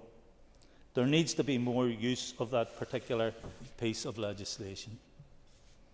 In conclusion, Acción Corla, in 2012-2013 in West Belfast, the average percentage of all pupils attaining 5 or more GCSEs, including maths and English, was 49.1%. By 21-22, that figure had risen to 68%. In terms of pupils on free school meals, the average percentage of pupils in West Belfast achieving 5 or more GCSEs, including English and maths, in 2010-2011 was 31.1%. By 2021-22, the average in West Belfast had risen to 59.6%, almost double. These are phenomenal increases and are a testament to the work being carried out within the schools, community and families. This is collaboration in action. And all that I've spoken about this evening is tried and tested. It is all evidence-based, and the department should harness the expertise that exists in West Belfast to help roll this model out in areas that would benefit from that expertise. And finally, I want to commend all the staff and pupils in the 51 schools, the West Belfast Partnership Board, Full Service Community Network, all the other community organisations are involved, and all the families who are involved in this great collaboration. You're doing West Belfast proud. Thank you. All other members will now have, all of the speakers, will now have approximately 6 minutes. And I call Danny Baker.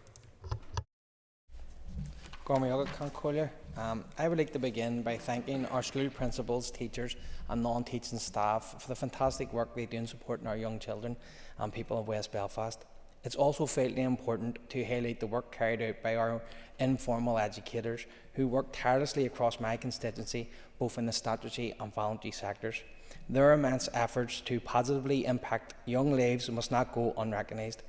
Youth workers have faced difficult times, including job insecurity, and many experienced youth workers leaving the profession in recent times. The informal education sector is uniquely positioned to engage young people who have fallen away from formal education and become disconnected from their communities. For some, this path has led to destructive decisions. This is why the work of groups such as the West Belfast Attached Youth Work Team was so vital.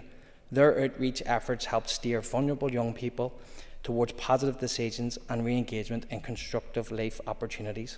However, the cutting of funds provided dealt a massive blow to their ability to make an impact on West Belfast in recent times. And I was there in the Balmoral Hotel when all of our community came together, our community groups, the PSNI, political reps and all of our youth workers, and the fear then of all the great work that was being done would be unravelled in the time ahead. And unfortunately, we have seen that in recent weeks where there's been increasing tax on glider services, and they were only a phone call away when this detached team was operational, and they responded to no matter what the circumstances was. And I think the most serious one in recent times had been Larnack Way, when a RADA situation took place over a number of nights. It was the youth workers who led the way in taking our young people away from that situation. And that we're now starting to feel that again coming into our community. Not as serious as that, but when you see attacks in our play parks and at night, it is a real growing concern.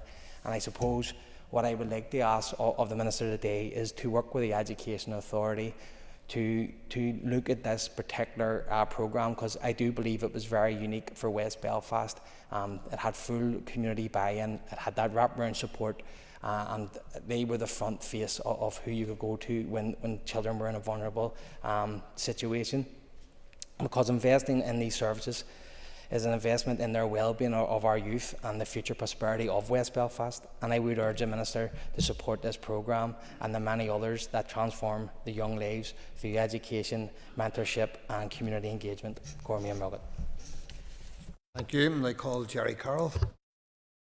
Speaker, I want to declare of 2 immediate family members who work in schools in West Belfast, and unfortunately, Mr Deputy Speaker, my constituency, West Belfast has amongst the highest rates of educational underachievement in the whole of the north. It has the highest number of people on the housing wait list. It has the highest number of households affected by welfare reforms like the 2-child tax limit. And West Belfast has the highest rates of poverty overall, and 28.5% of children living in poverty.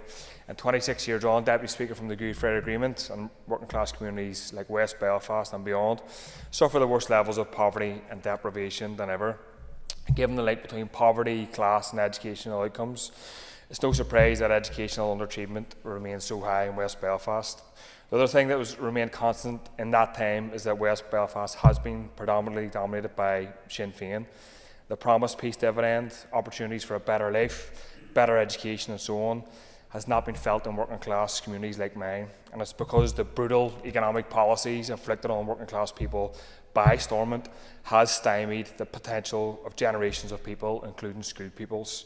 That's not to single out solely one party, Mr Deputy Speaker, but the experience of West Belfast points to the collective policy of the Stormont Executive, which has devastated our communities through years of punishing cuts.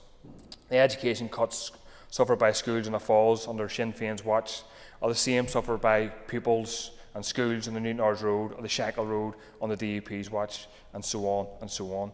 Almost every year now, Deputy Speaker, we see schools forced to fundraise disgracefully for basic materials. We see early years initiatives fight to stay open, and we see youth clubs and other educational settings fight to save services that are under constant threat from Stormont. Just last year, we heard the Fair Start strategy for tackling educational underachievement in 23-24 was underfunded to the tune of £18.9 million. And I've seen nothing, Deputy Speaker, to suggest that this new administration is about to make up any of the shortfall going forward. So while I agree with the instigators of the debate on the adjournment tonight, that we need to fund early years, champion emotional health and well-being, support our teachers, and make the curriculum and the exam process relevant to the needs of our young people, I would ask Mr Deputy Speaker, how is that possible in the context of the austerity budget once again brought forward by the Sinn Féin Finance Minister and then subsequently agreed by the DUP and the Alliance Party? And according, Deputy Speaker, to the strategy outlined by the executive parties, prioritising funding to deal with educational underachievement will require cuts to other areas. So I don't think school communities, early years or youth services should accept any funding agreement that says you have to rob Peter to pay Paul. The difficulty for the Executive, Deputy Speaker, is that to deal with any of these issues facing our young people, our schools and our communities is that you have to break with the Tories and fund services at any cost. Dealing with educational underachievement will also require a holistic approach that deals with poverty as a root cause of these problems. Anti-poverty strategy, we're still waiting. How many years has that been? Children cannot concentrate in class whilst going hungry or worrying about their next meal. Therefore, this Sinn Féin and DUP-led government, Deputy Speaker, cannot deal with educational underachievement whilst cutting workers' wages, implementing welfare reforms like the 2-child tax limit, hiking people's rates bills, or bringing forward anti-working class revenue-raising measures. Homeless children or children in substandard accommodation cannot do homeworks or study in cramped living spaces while sofa surfing or living in substandard accommodation. Deputy Speaker, therefore, you cannot tackle educational underachievement while failing to build social homes and refusing to deal with the housing crisis. And you cannot deal with educational underachievement while cutting school funding, youth services, or by refusing to give educational support workers a much-needed pay and grading review. Unfortunately, like much of what we hear from the government, none of it matters unless they're prepared to provide the funding needed to match their grand plans and statements. And if they aren't, they should do us all a favour and stop the grandstanding. Our schools and our young people deserve much, much better. That's of course not to mention the underfunding and the pressure faced by the Irish medium education sector as well, Deputy Speaker. There's been a growth of demand and people wanting to educate their kids through Irish medium education, but often the Bunscoilena, the Neenry cannot accommodate or cope. And I say that as a parent of a child hopefully availing of those services. And Mr Deputy Speaker, just to let the Minister know that parents and family members are organising to put pressure on his department to ensure that those people who want to educate their children through the medium of Irish do have those services and can go to the Neenry, the Bunscoilena and the places that they want to send their children. Thank you. Thank you. And I call Aisling Riley. I also want to begin by commending the West Belfast Area Learning Community working in partnership with the West Belfast Partnership Board for their efforts at collaborative learning to improve outcomes for learners throughout West Belfast. Because it is this community approach which epitomises all that is good about education, and it is vitally important to recognise that education isn't just the responsibility of teachers and schools. Education happens in the home, it happens in the community, and of course as well as in the classroom. And it's when all those things are working in harmony that our young people have the opportunity to thrive and reach their full potential. And that is why we need to build on that in the time ahead. I also know of many teachers, staff, parents and governors involved in schools, including in my own area of Laura Andersonstown in Upper Springfield in West Belfast, whose dedication to the children and their care is nothing short of inspiring. The people of West Belfast have always valued education. They recognise its power to transform lives for the better. It was that community commitment to education which saw the ground-up development of College to First Year, for example, which I was very fortunate to attend. Irish medium education in West Belfast began with just a handful of parents, battling against overwhelming odds and all kinds of resistance, but united in their shared commitment to the right of our children to enjoy a quality education through the medium of their native language. Today we have a thriving Gaelic sector in West Belfast where children and young people benefit from full immersion Irish medium education from Neeskull to Manskull. Glornamona also do tremendous work in the community and in youth work among a range of other areas to ensure that education doesn't stop at the school gates. In West Belfast, we are also very much looking forward to the planned new build of All Saints on the Glen Road, as that represents not just an investment in bricks and mortar, but an investment in the future of our young people. It shows them that we believe in them and that they are worth investing in. And that should be our main role as political leaders and lawmakers here. We need to encourage aspiration. We need to create opportunities. We need to demonstrate to the children and young people of West Belfast that they have a future here. We do that by investing in the school's estate, and I want to see every school that requires it benefiting from the required capital spending. And we do know that all departments are under pressure due to the chronic underfunding from British Government for many years now. But we still have a responsibility to ensure that we do the best for those who we are here to serve, not least the children and young people attending our schools and colleges. I do welcome the Minister's statement committing 20 million for a place-based initiative to support a whole community approach to education, as recommended by the Fair Start report. As I reflected earlier, a whole community approach is vital to a successful educational system. But so too is a united political approach. Creating aspiration, fostering opportunity is a multifaceted and requires a cross-departmental approach.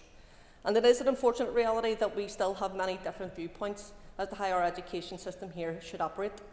But for me, it's very simple, because you just have to look at the evidence, both here and internationally.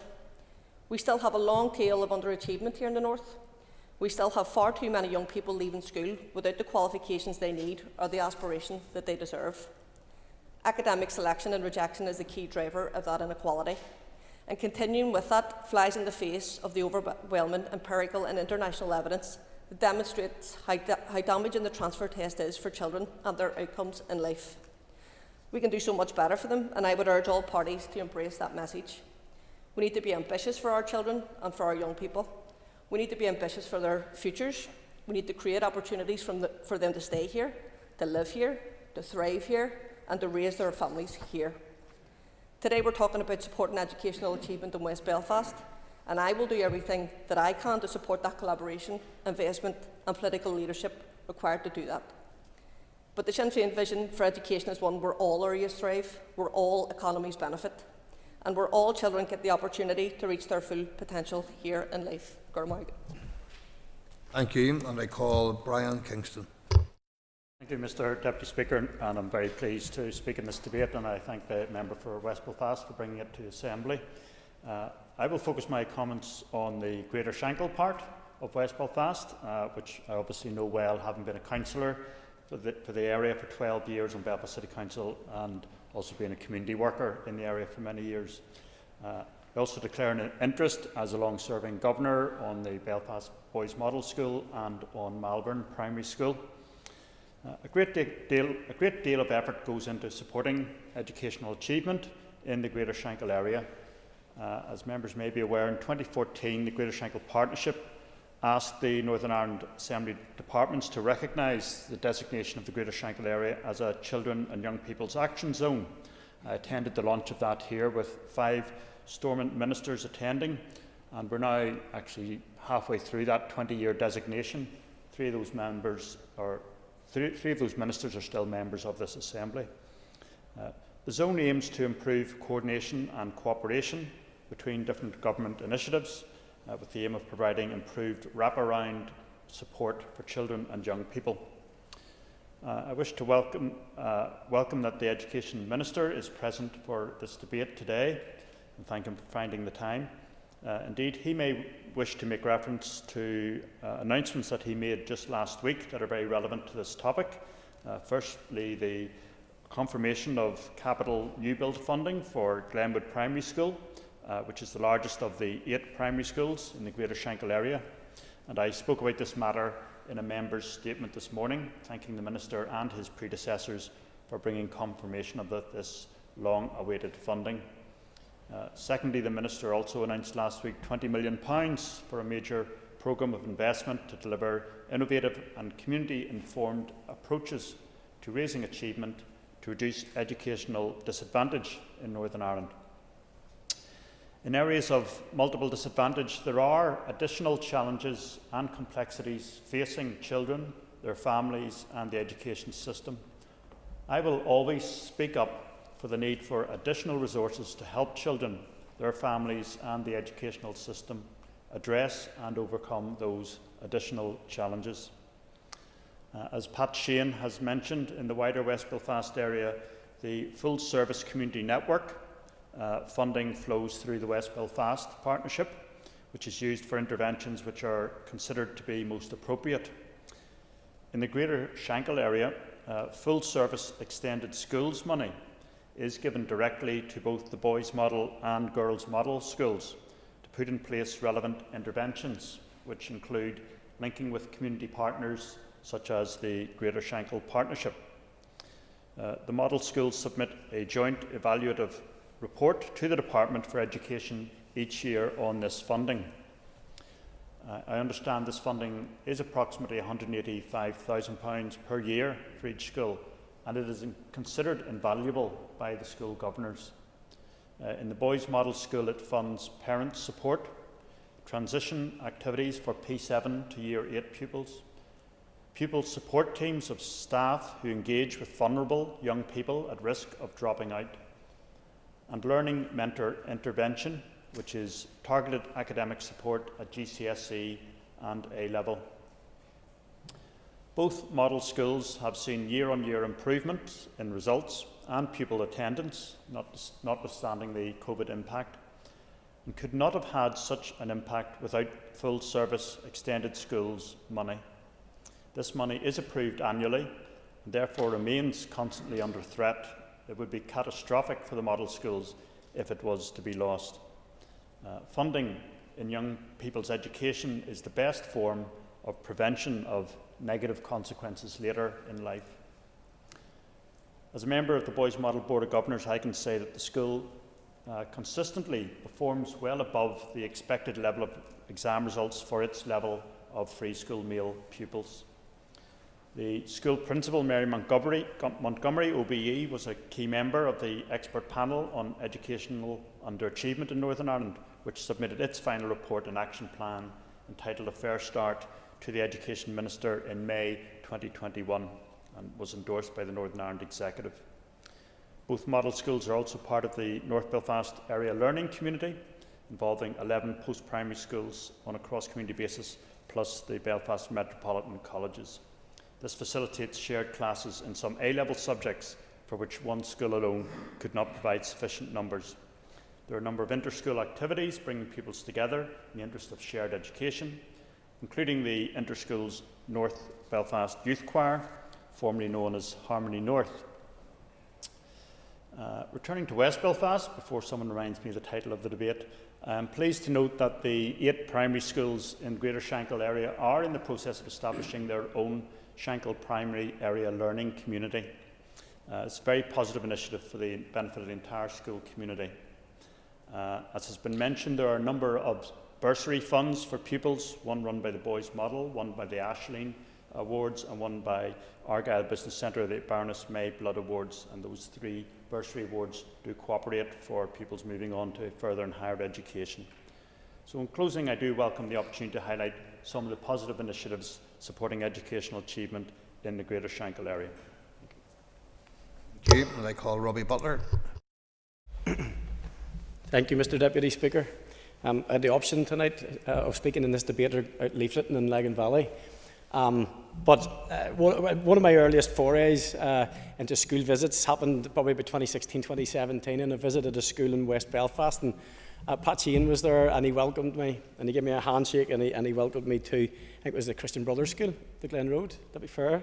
Yeah, and it was great, but I have a real passion, not just for education, but for the children from West Belfast. And I have to declare an interest, and the reason is that my family, my dad's family, the Butlers, feel like come from West Belfast. I skinned my knees in Spring Martin from the late 70s through the 80s in Highfield, and run about with a lot of young people at that time. Not so young now because we're obviously in our 50s. There's schools up there that no longer exist. There was a school up in Spring Martin, I can remember the image of it, it's no longer there. And in fact, some of my family have to travel into North Belfast to school in the Boys Model, for instance. But it's perverse that there are maps and there are borders in Northern Ireland where statistically our children are failed. So I'm a butler from Lagan Valley, and there are butlers in West Belfast, and they're every bit as bright, and they're every bit as clever, they're every bit as talented. But the statistics will say that potentially they may stand a more difficult challenge in terms of educational attainment or achievement. That's not indicative of the person. It's not indicative of the families. It's indicative of a societal problem that we've allowed to develop over many years, and it's something that we absolutely must get to task with. And I'll give Mr. Sheehan absolute credit. There probably isn't an educational committee meeting where he doesn't tussle with this one, and that has been the case for a while. So I'm really pleased to be speaking about this, because sadly educational underachievement blights many sections of the community, but particularly those who struggle with poverty. This problem is not merely an educational challenge, though, it's a societal one. And when children grow up in disadvantaged environments, the odds are already stacked against them. Many schools in these areas face significant hurdles. Higher levels of disadvantage, which have already been talked about, additional needs, higher level. Mr. Baker mentioned the higher levels of need among some of our students. And actually, when you go around the schools, very often some of the schools are in the greatest state of disrepair, unfortunately, which actually has a fundamental effect on the therapeutic environment for children to learn. But our schools and our teachers and our support staff are doing phenomenal work, because the challenges, sadly, are greater. Now, I've witnessed firsthand the transformative power of Sure Start. And only a couple of weeks ago, I managed to visit a number of Sure Start centres, and they're actually in West Belfast. They're in Clonmore on the Falls Road, just off the Falls, not off the Falls Road, Clonmore, which is off beside, you call the big church, Pat? Clonmore, Clonard Monastery. So Clonmore, Sure Start there, and Sure Start Shankill, which is actually in Ballysillen, and I had to work that out, why it's in Ballysillen, but it's called Shankill. And I couldn't help but be moved by the dedication of the staff and the palpable impact they were having on the lives of the children there. It was phenomenal. I had sand ice creams thrust at me, but these children were learning and playing, and it was absolutely fantastic. And I want to pay tribute to Sure Start and all the other initiatives that are tackling this at the very start, because we need to give our children the best start in life, and that is what will make all of the difference. And I'm going to, he'll go buck mad when he sees this, but I'm going to pay credit to a success story from Sure Start. So my cousin Robert, his son is called Ashton, and he's the head boy at Belfast Model. And he was one of the first children to go through Shankel's Sure Start. And if you needed proof in the pudding, Ashton is that. He's a fantastic sports student. It's not in the Butler genes, it must have been the McQuaid genes that gave him that. But he's head boy at Belfast Model, and he lives in West Belfast. So you rightly said, Belfast Model, I think, is in North Belfast on the border. But my nephew, my cousin's son, comes from West Belfast, and he's doing us all proud. And it's a real marker that actually, if we get the start right, and I do think through his parents' support and the impact of Sure Start in his life, he has grown up into a fine young man, and is a credit to West Belfast and a credit to Belfast Model. Education is the best route that any child can get. It opens the doors of opportunity, and it breaks the cycle of poverty. There should be no borders, and I said this at the start, we talked about borders, but there should be no borders in regard to educational attainment for any child. And every child deserves the best start in life, and deserves the chance to succeed and reach their full potential. So we must continue to support and invest in our schools, particularly those in disadvantaged areas. By doing so, we are not only building a brighter future for our children, but for our entire society as a whole. And we do need to support those great initiatives that Mr. Kingston has talked about, and the members from West Belfast have also talked about. So I thank you for bringing the motion and the debate. Thank you. Thank you. Matthew O'Toole. Speaker, and I too really welcome being able to contribute to this debate today. It's a really important subject to be debating, both in relation to West Belfast, but obviously also educational attainment more broadly across the north, since people are sharing personal stories about their connection to education in West Belfast, people who don't represent West Belfast. I'll share my own.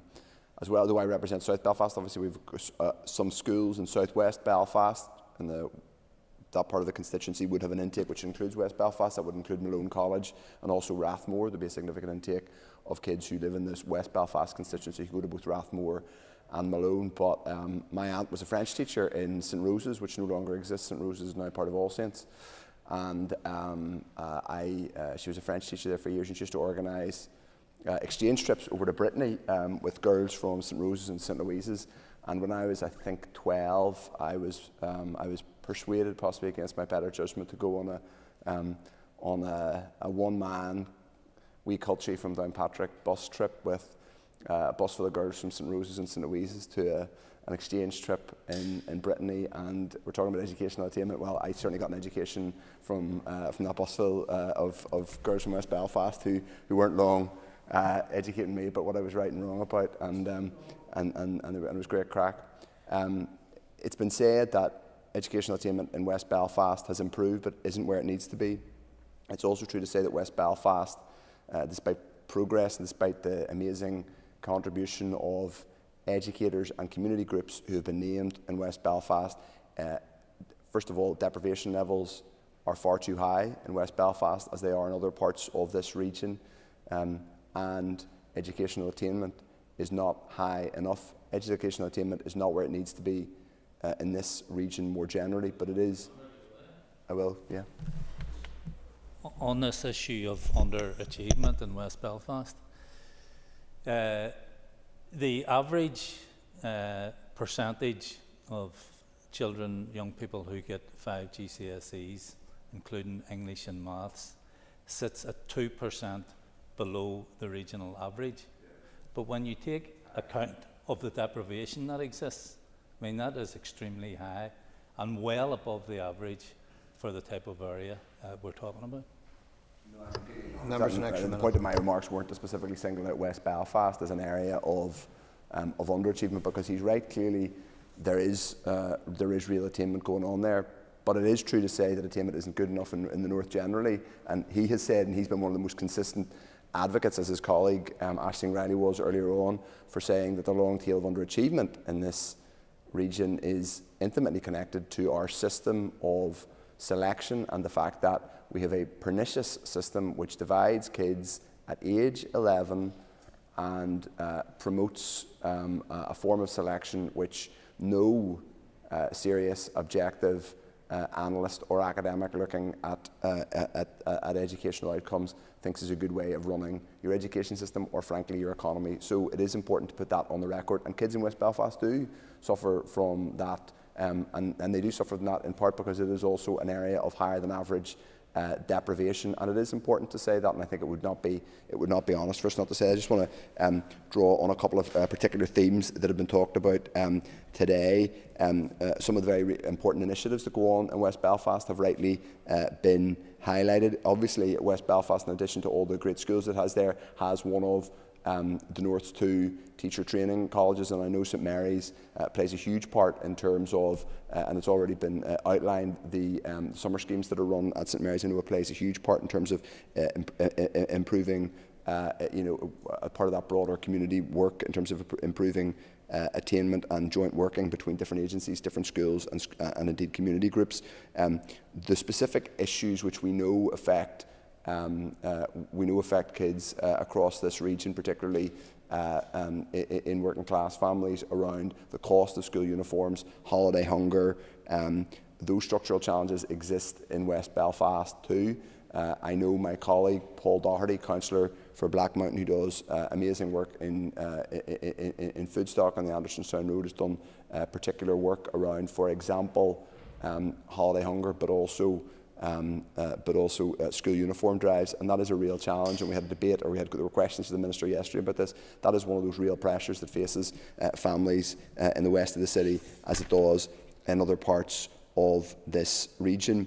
It is important to say that in relation to really getting to the root of some of the issues that we face in West Belfast as an example, but across the north in terms of educational achievement, we do need to see specific targets, and I do look to a programme for government when it finally emerges to see what the specific targets are for the executive. I acknowledge that there are very real funding constraints which face the minister and face other ministers, but it is, I think, important that we see specific, measurable outcomes, and some of those will be hopefully outcomes converted from both the independent review of education but also the Fair Start review. Jerry Carroll acknowledged, and he was right to say that there were concerns around the underfunding of some of the Fair Start recommendations. I acknowledge that there's not an endless amount of money. The way we're funded in this place imposes constraints. We as an opposition have never been unrealistic about that. But that means it's even more important that there are clear, measurable targets for families, educators in West Belfast and in other parts of the north to know what the targets are, what's going to be prioritised and what's going to be delivered. There are specific things that I would like to see tackled in this mandate. I suspect they're not going to be, in part because I don't think the Minister would be able to get political agreement. I'm not sure the Minister himself would politically agree to them in the executive. But what are the specific actions that are going to be taken forward to improve educational attainment in places like West Belfast? So in commending this debate and in acknowledging the huge progress that has been made and the very real work done by educators in West Belfast, I should also, when it comes to talking about the impact of things like of lost programmes, lost funding for things like Healthy Happy Minds, holiday hunger, the real work done by educators, community groups, but also schools like St John the Baptist and Finnehy Road North, who really have had to do their own fundraising and plug gaps that have been lost through funding. But in acknowledging all that positive work that's happening and the positive progress in West Belfast and other parts of the city, I would like to hear specific plans in a programme for government, and if the Minister is able to shed any light on that, that would be most helpful. Thank you. Thank you. And I now call on the Minister of Education to respond. Thank you, Mr Deputy Speaker, and can I thank Mr Shane, the member for West Belfast, for bringing forward the adjournment debate. He's managed to keep Mr Butler out of Lagan Valley, and he's depriving me the same opportunity to be with my colleague, but he is in Lagan Valley. Well, I always... at least I've had it confirmed. You know, there was always the speculation that Robbie was related to Paul Butler, you know, of renown in West Belfast, and you know, I would like to get a DNA test, but we're not going to go on to the Jerry Springer show. We'll stay here in the Assembly before we do that. But I'm grateful to respond to some of the issues, and I'll pick up on some of the members' own contributions in due course.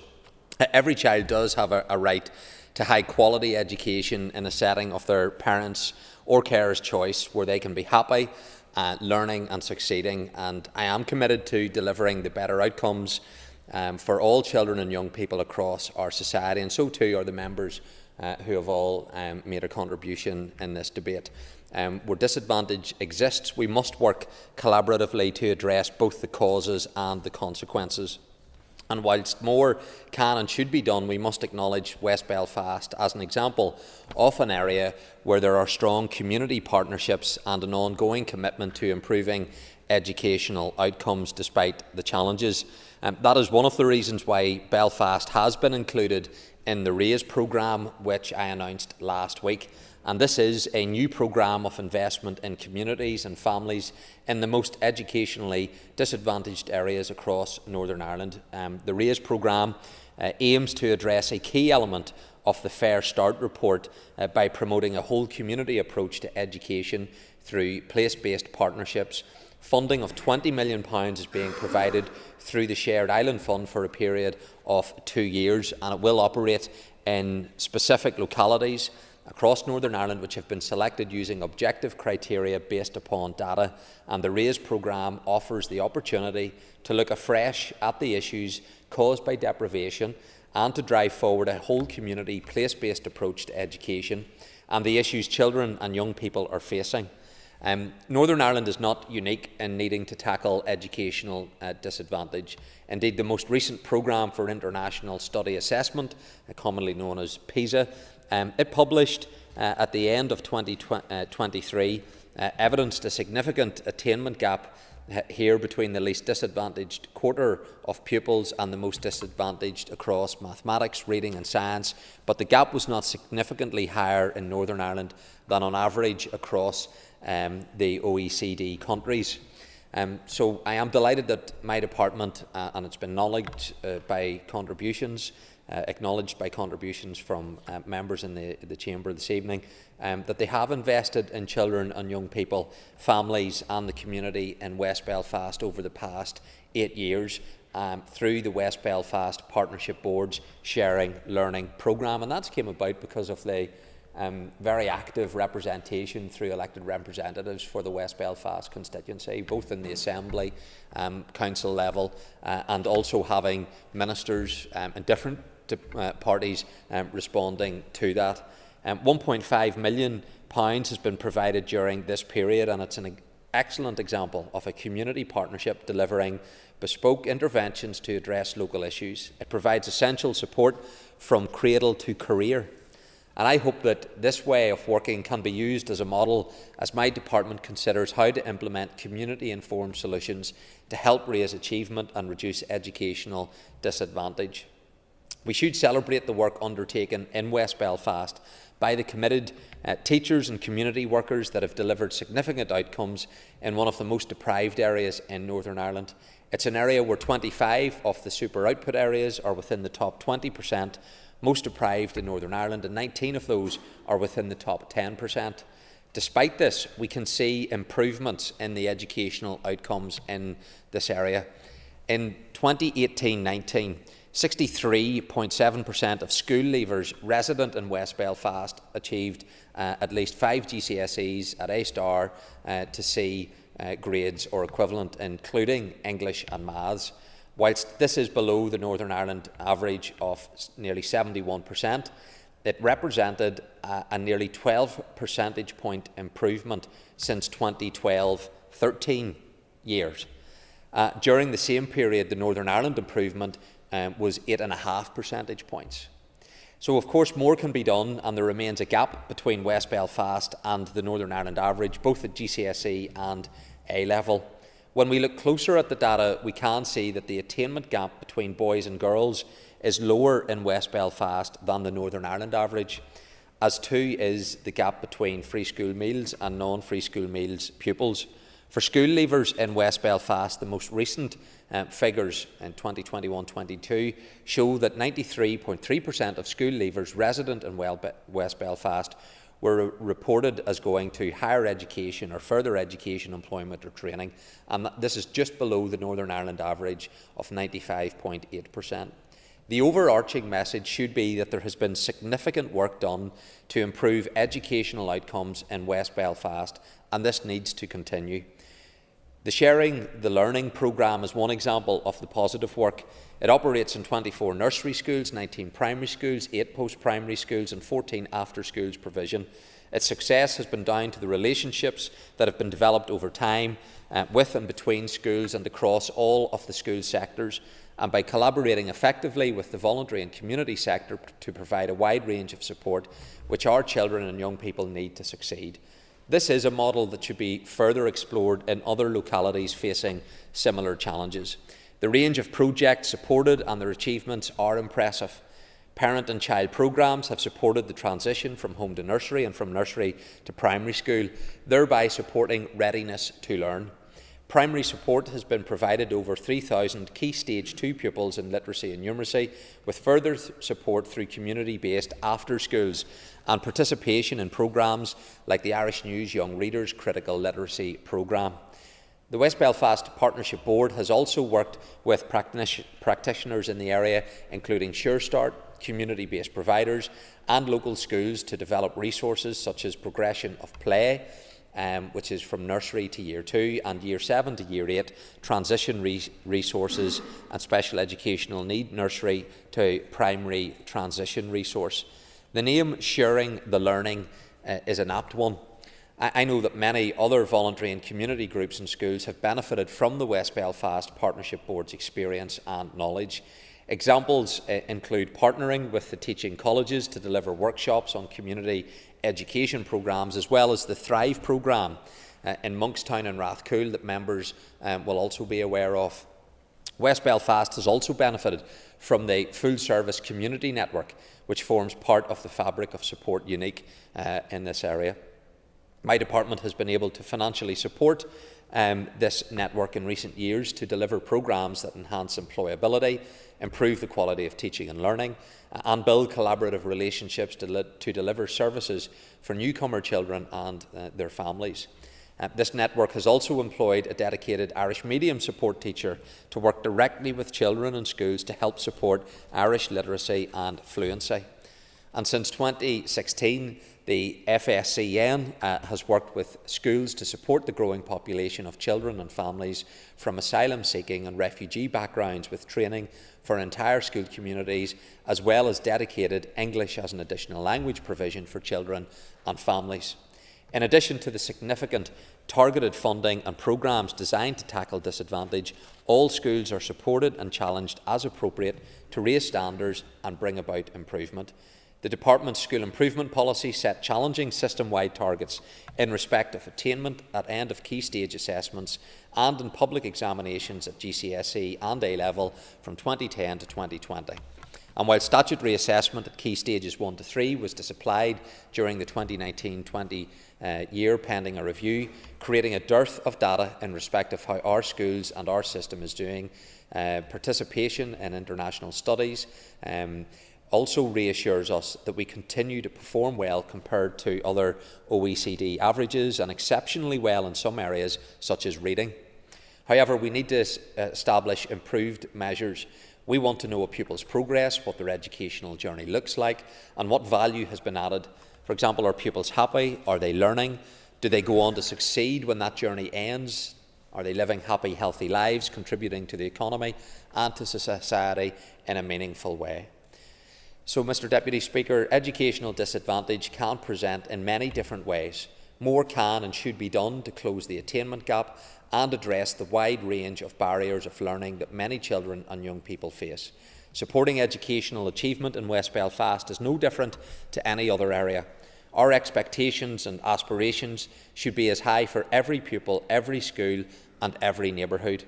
A school connected to its community is one of the 4 characteristics of a good school set out by my department in its Every School a Good School policy, and West Belfast is an area where community links with schools are well developed. And I'm committed to delivering better outcomes for all the children and young people across our society and bringing about investment and where possible to support a more prosperous, harmonious, happier and healthier society. And the example of West Belfast is the value of place-based approaches to tackle educational disadvantage, ensuring schools, families and community partners all work together to improve outcomes from, again, that cradle to career. And this approach means that our most vulnerable learners are supported through development from preschool to key transition points at primary and at post-primary level. I assume I've got the 15 minutes, Deputy Speaker, or was it 10? It was 10. Okay. I think I didn't remind you of that, so. Apologies for that.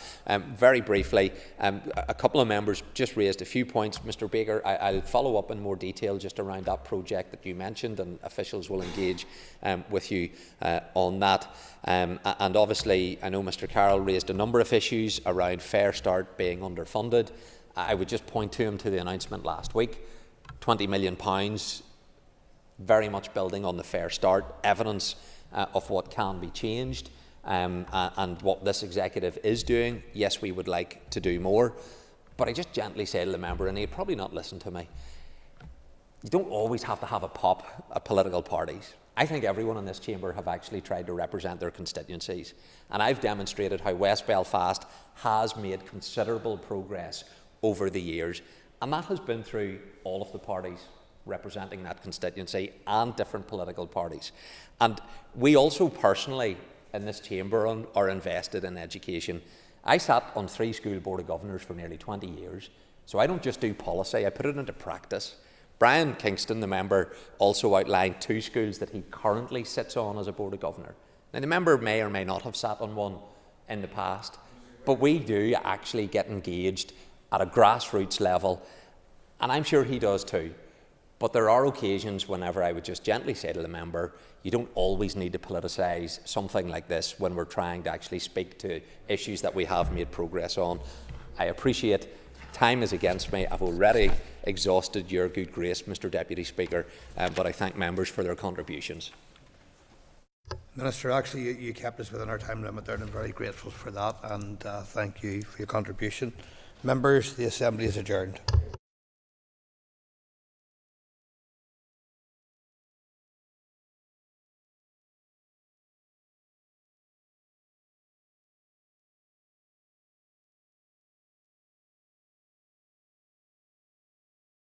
Assembly Chamber. Sound.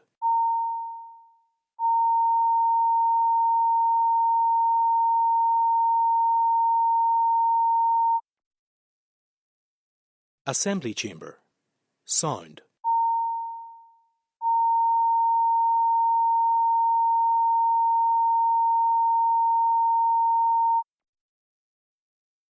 Assembly Chamber. Sound.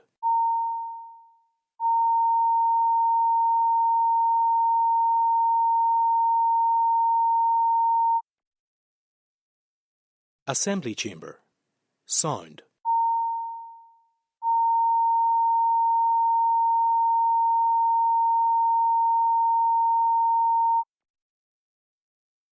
Assembly Chamber. Sound.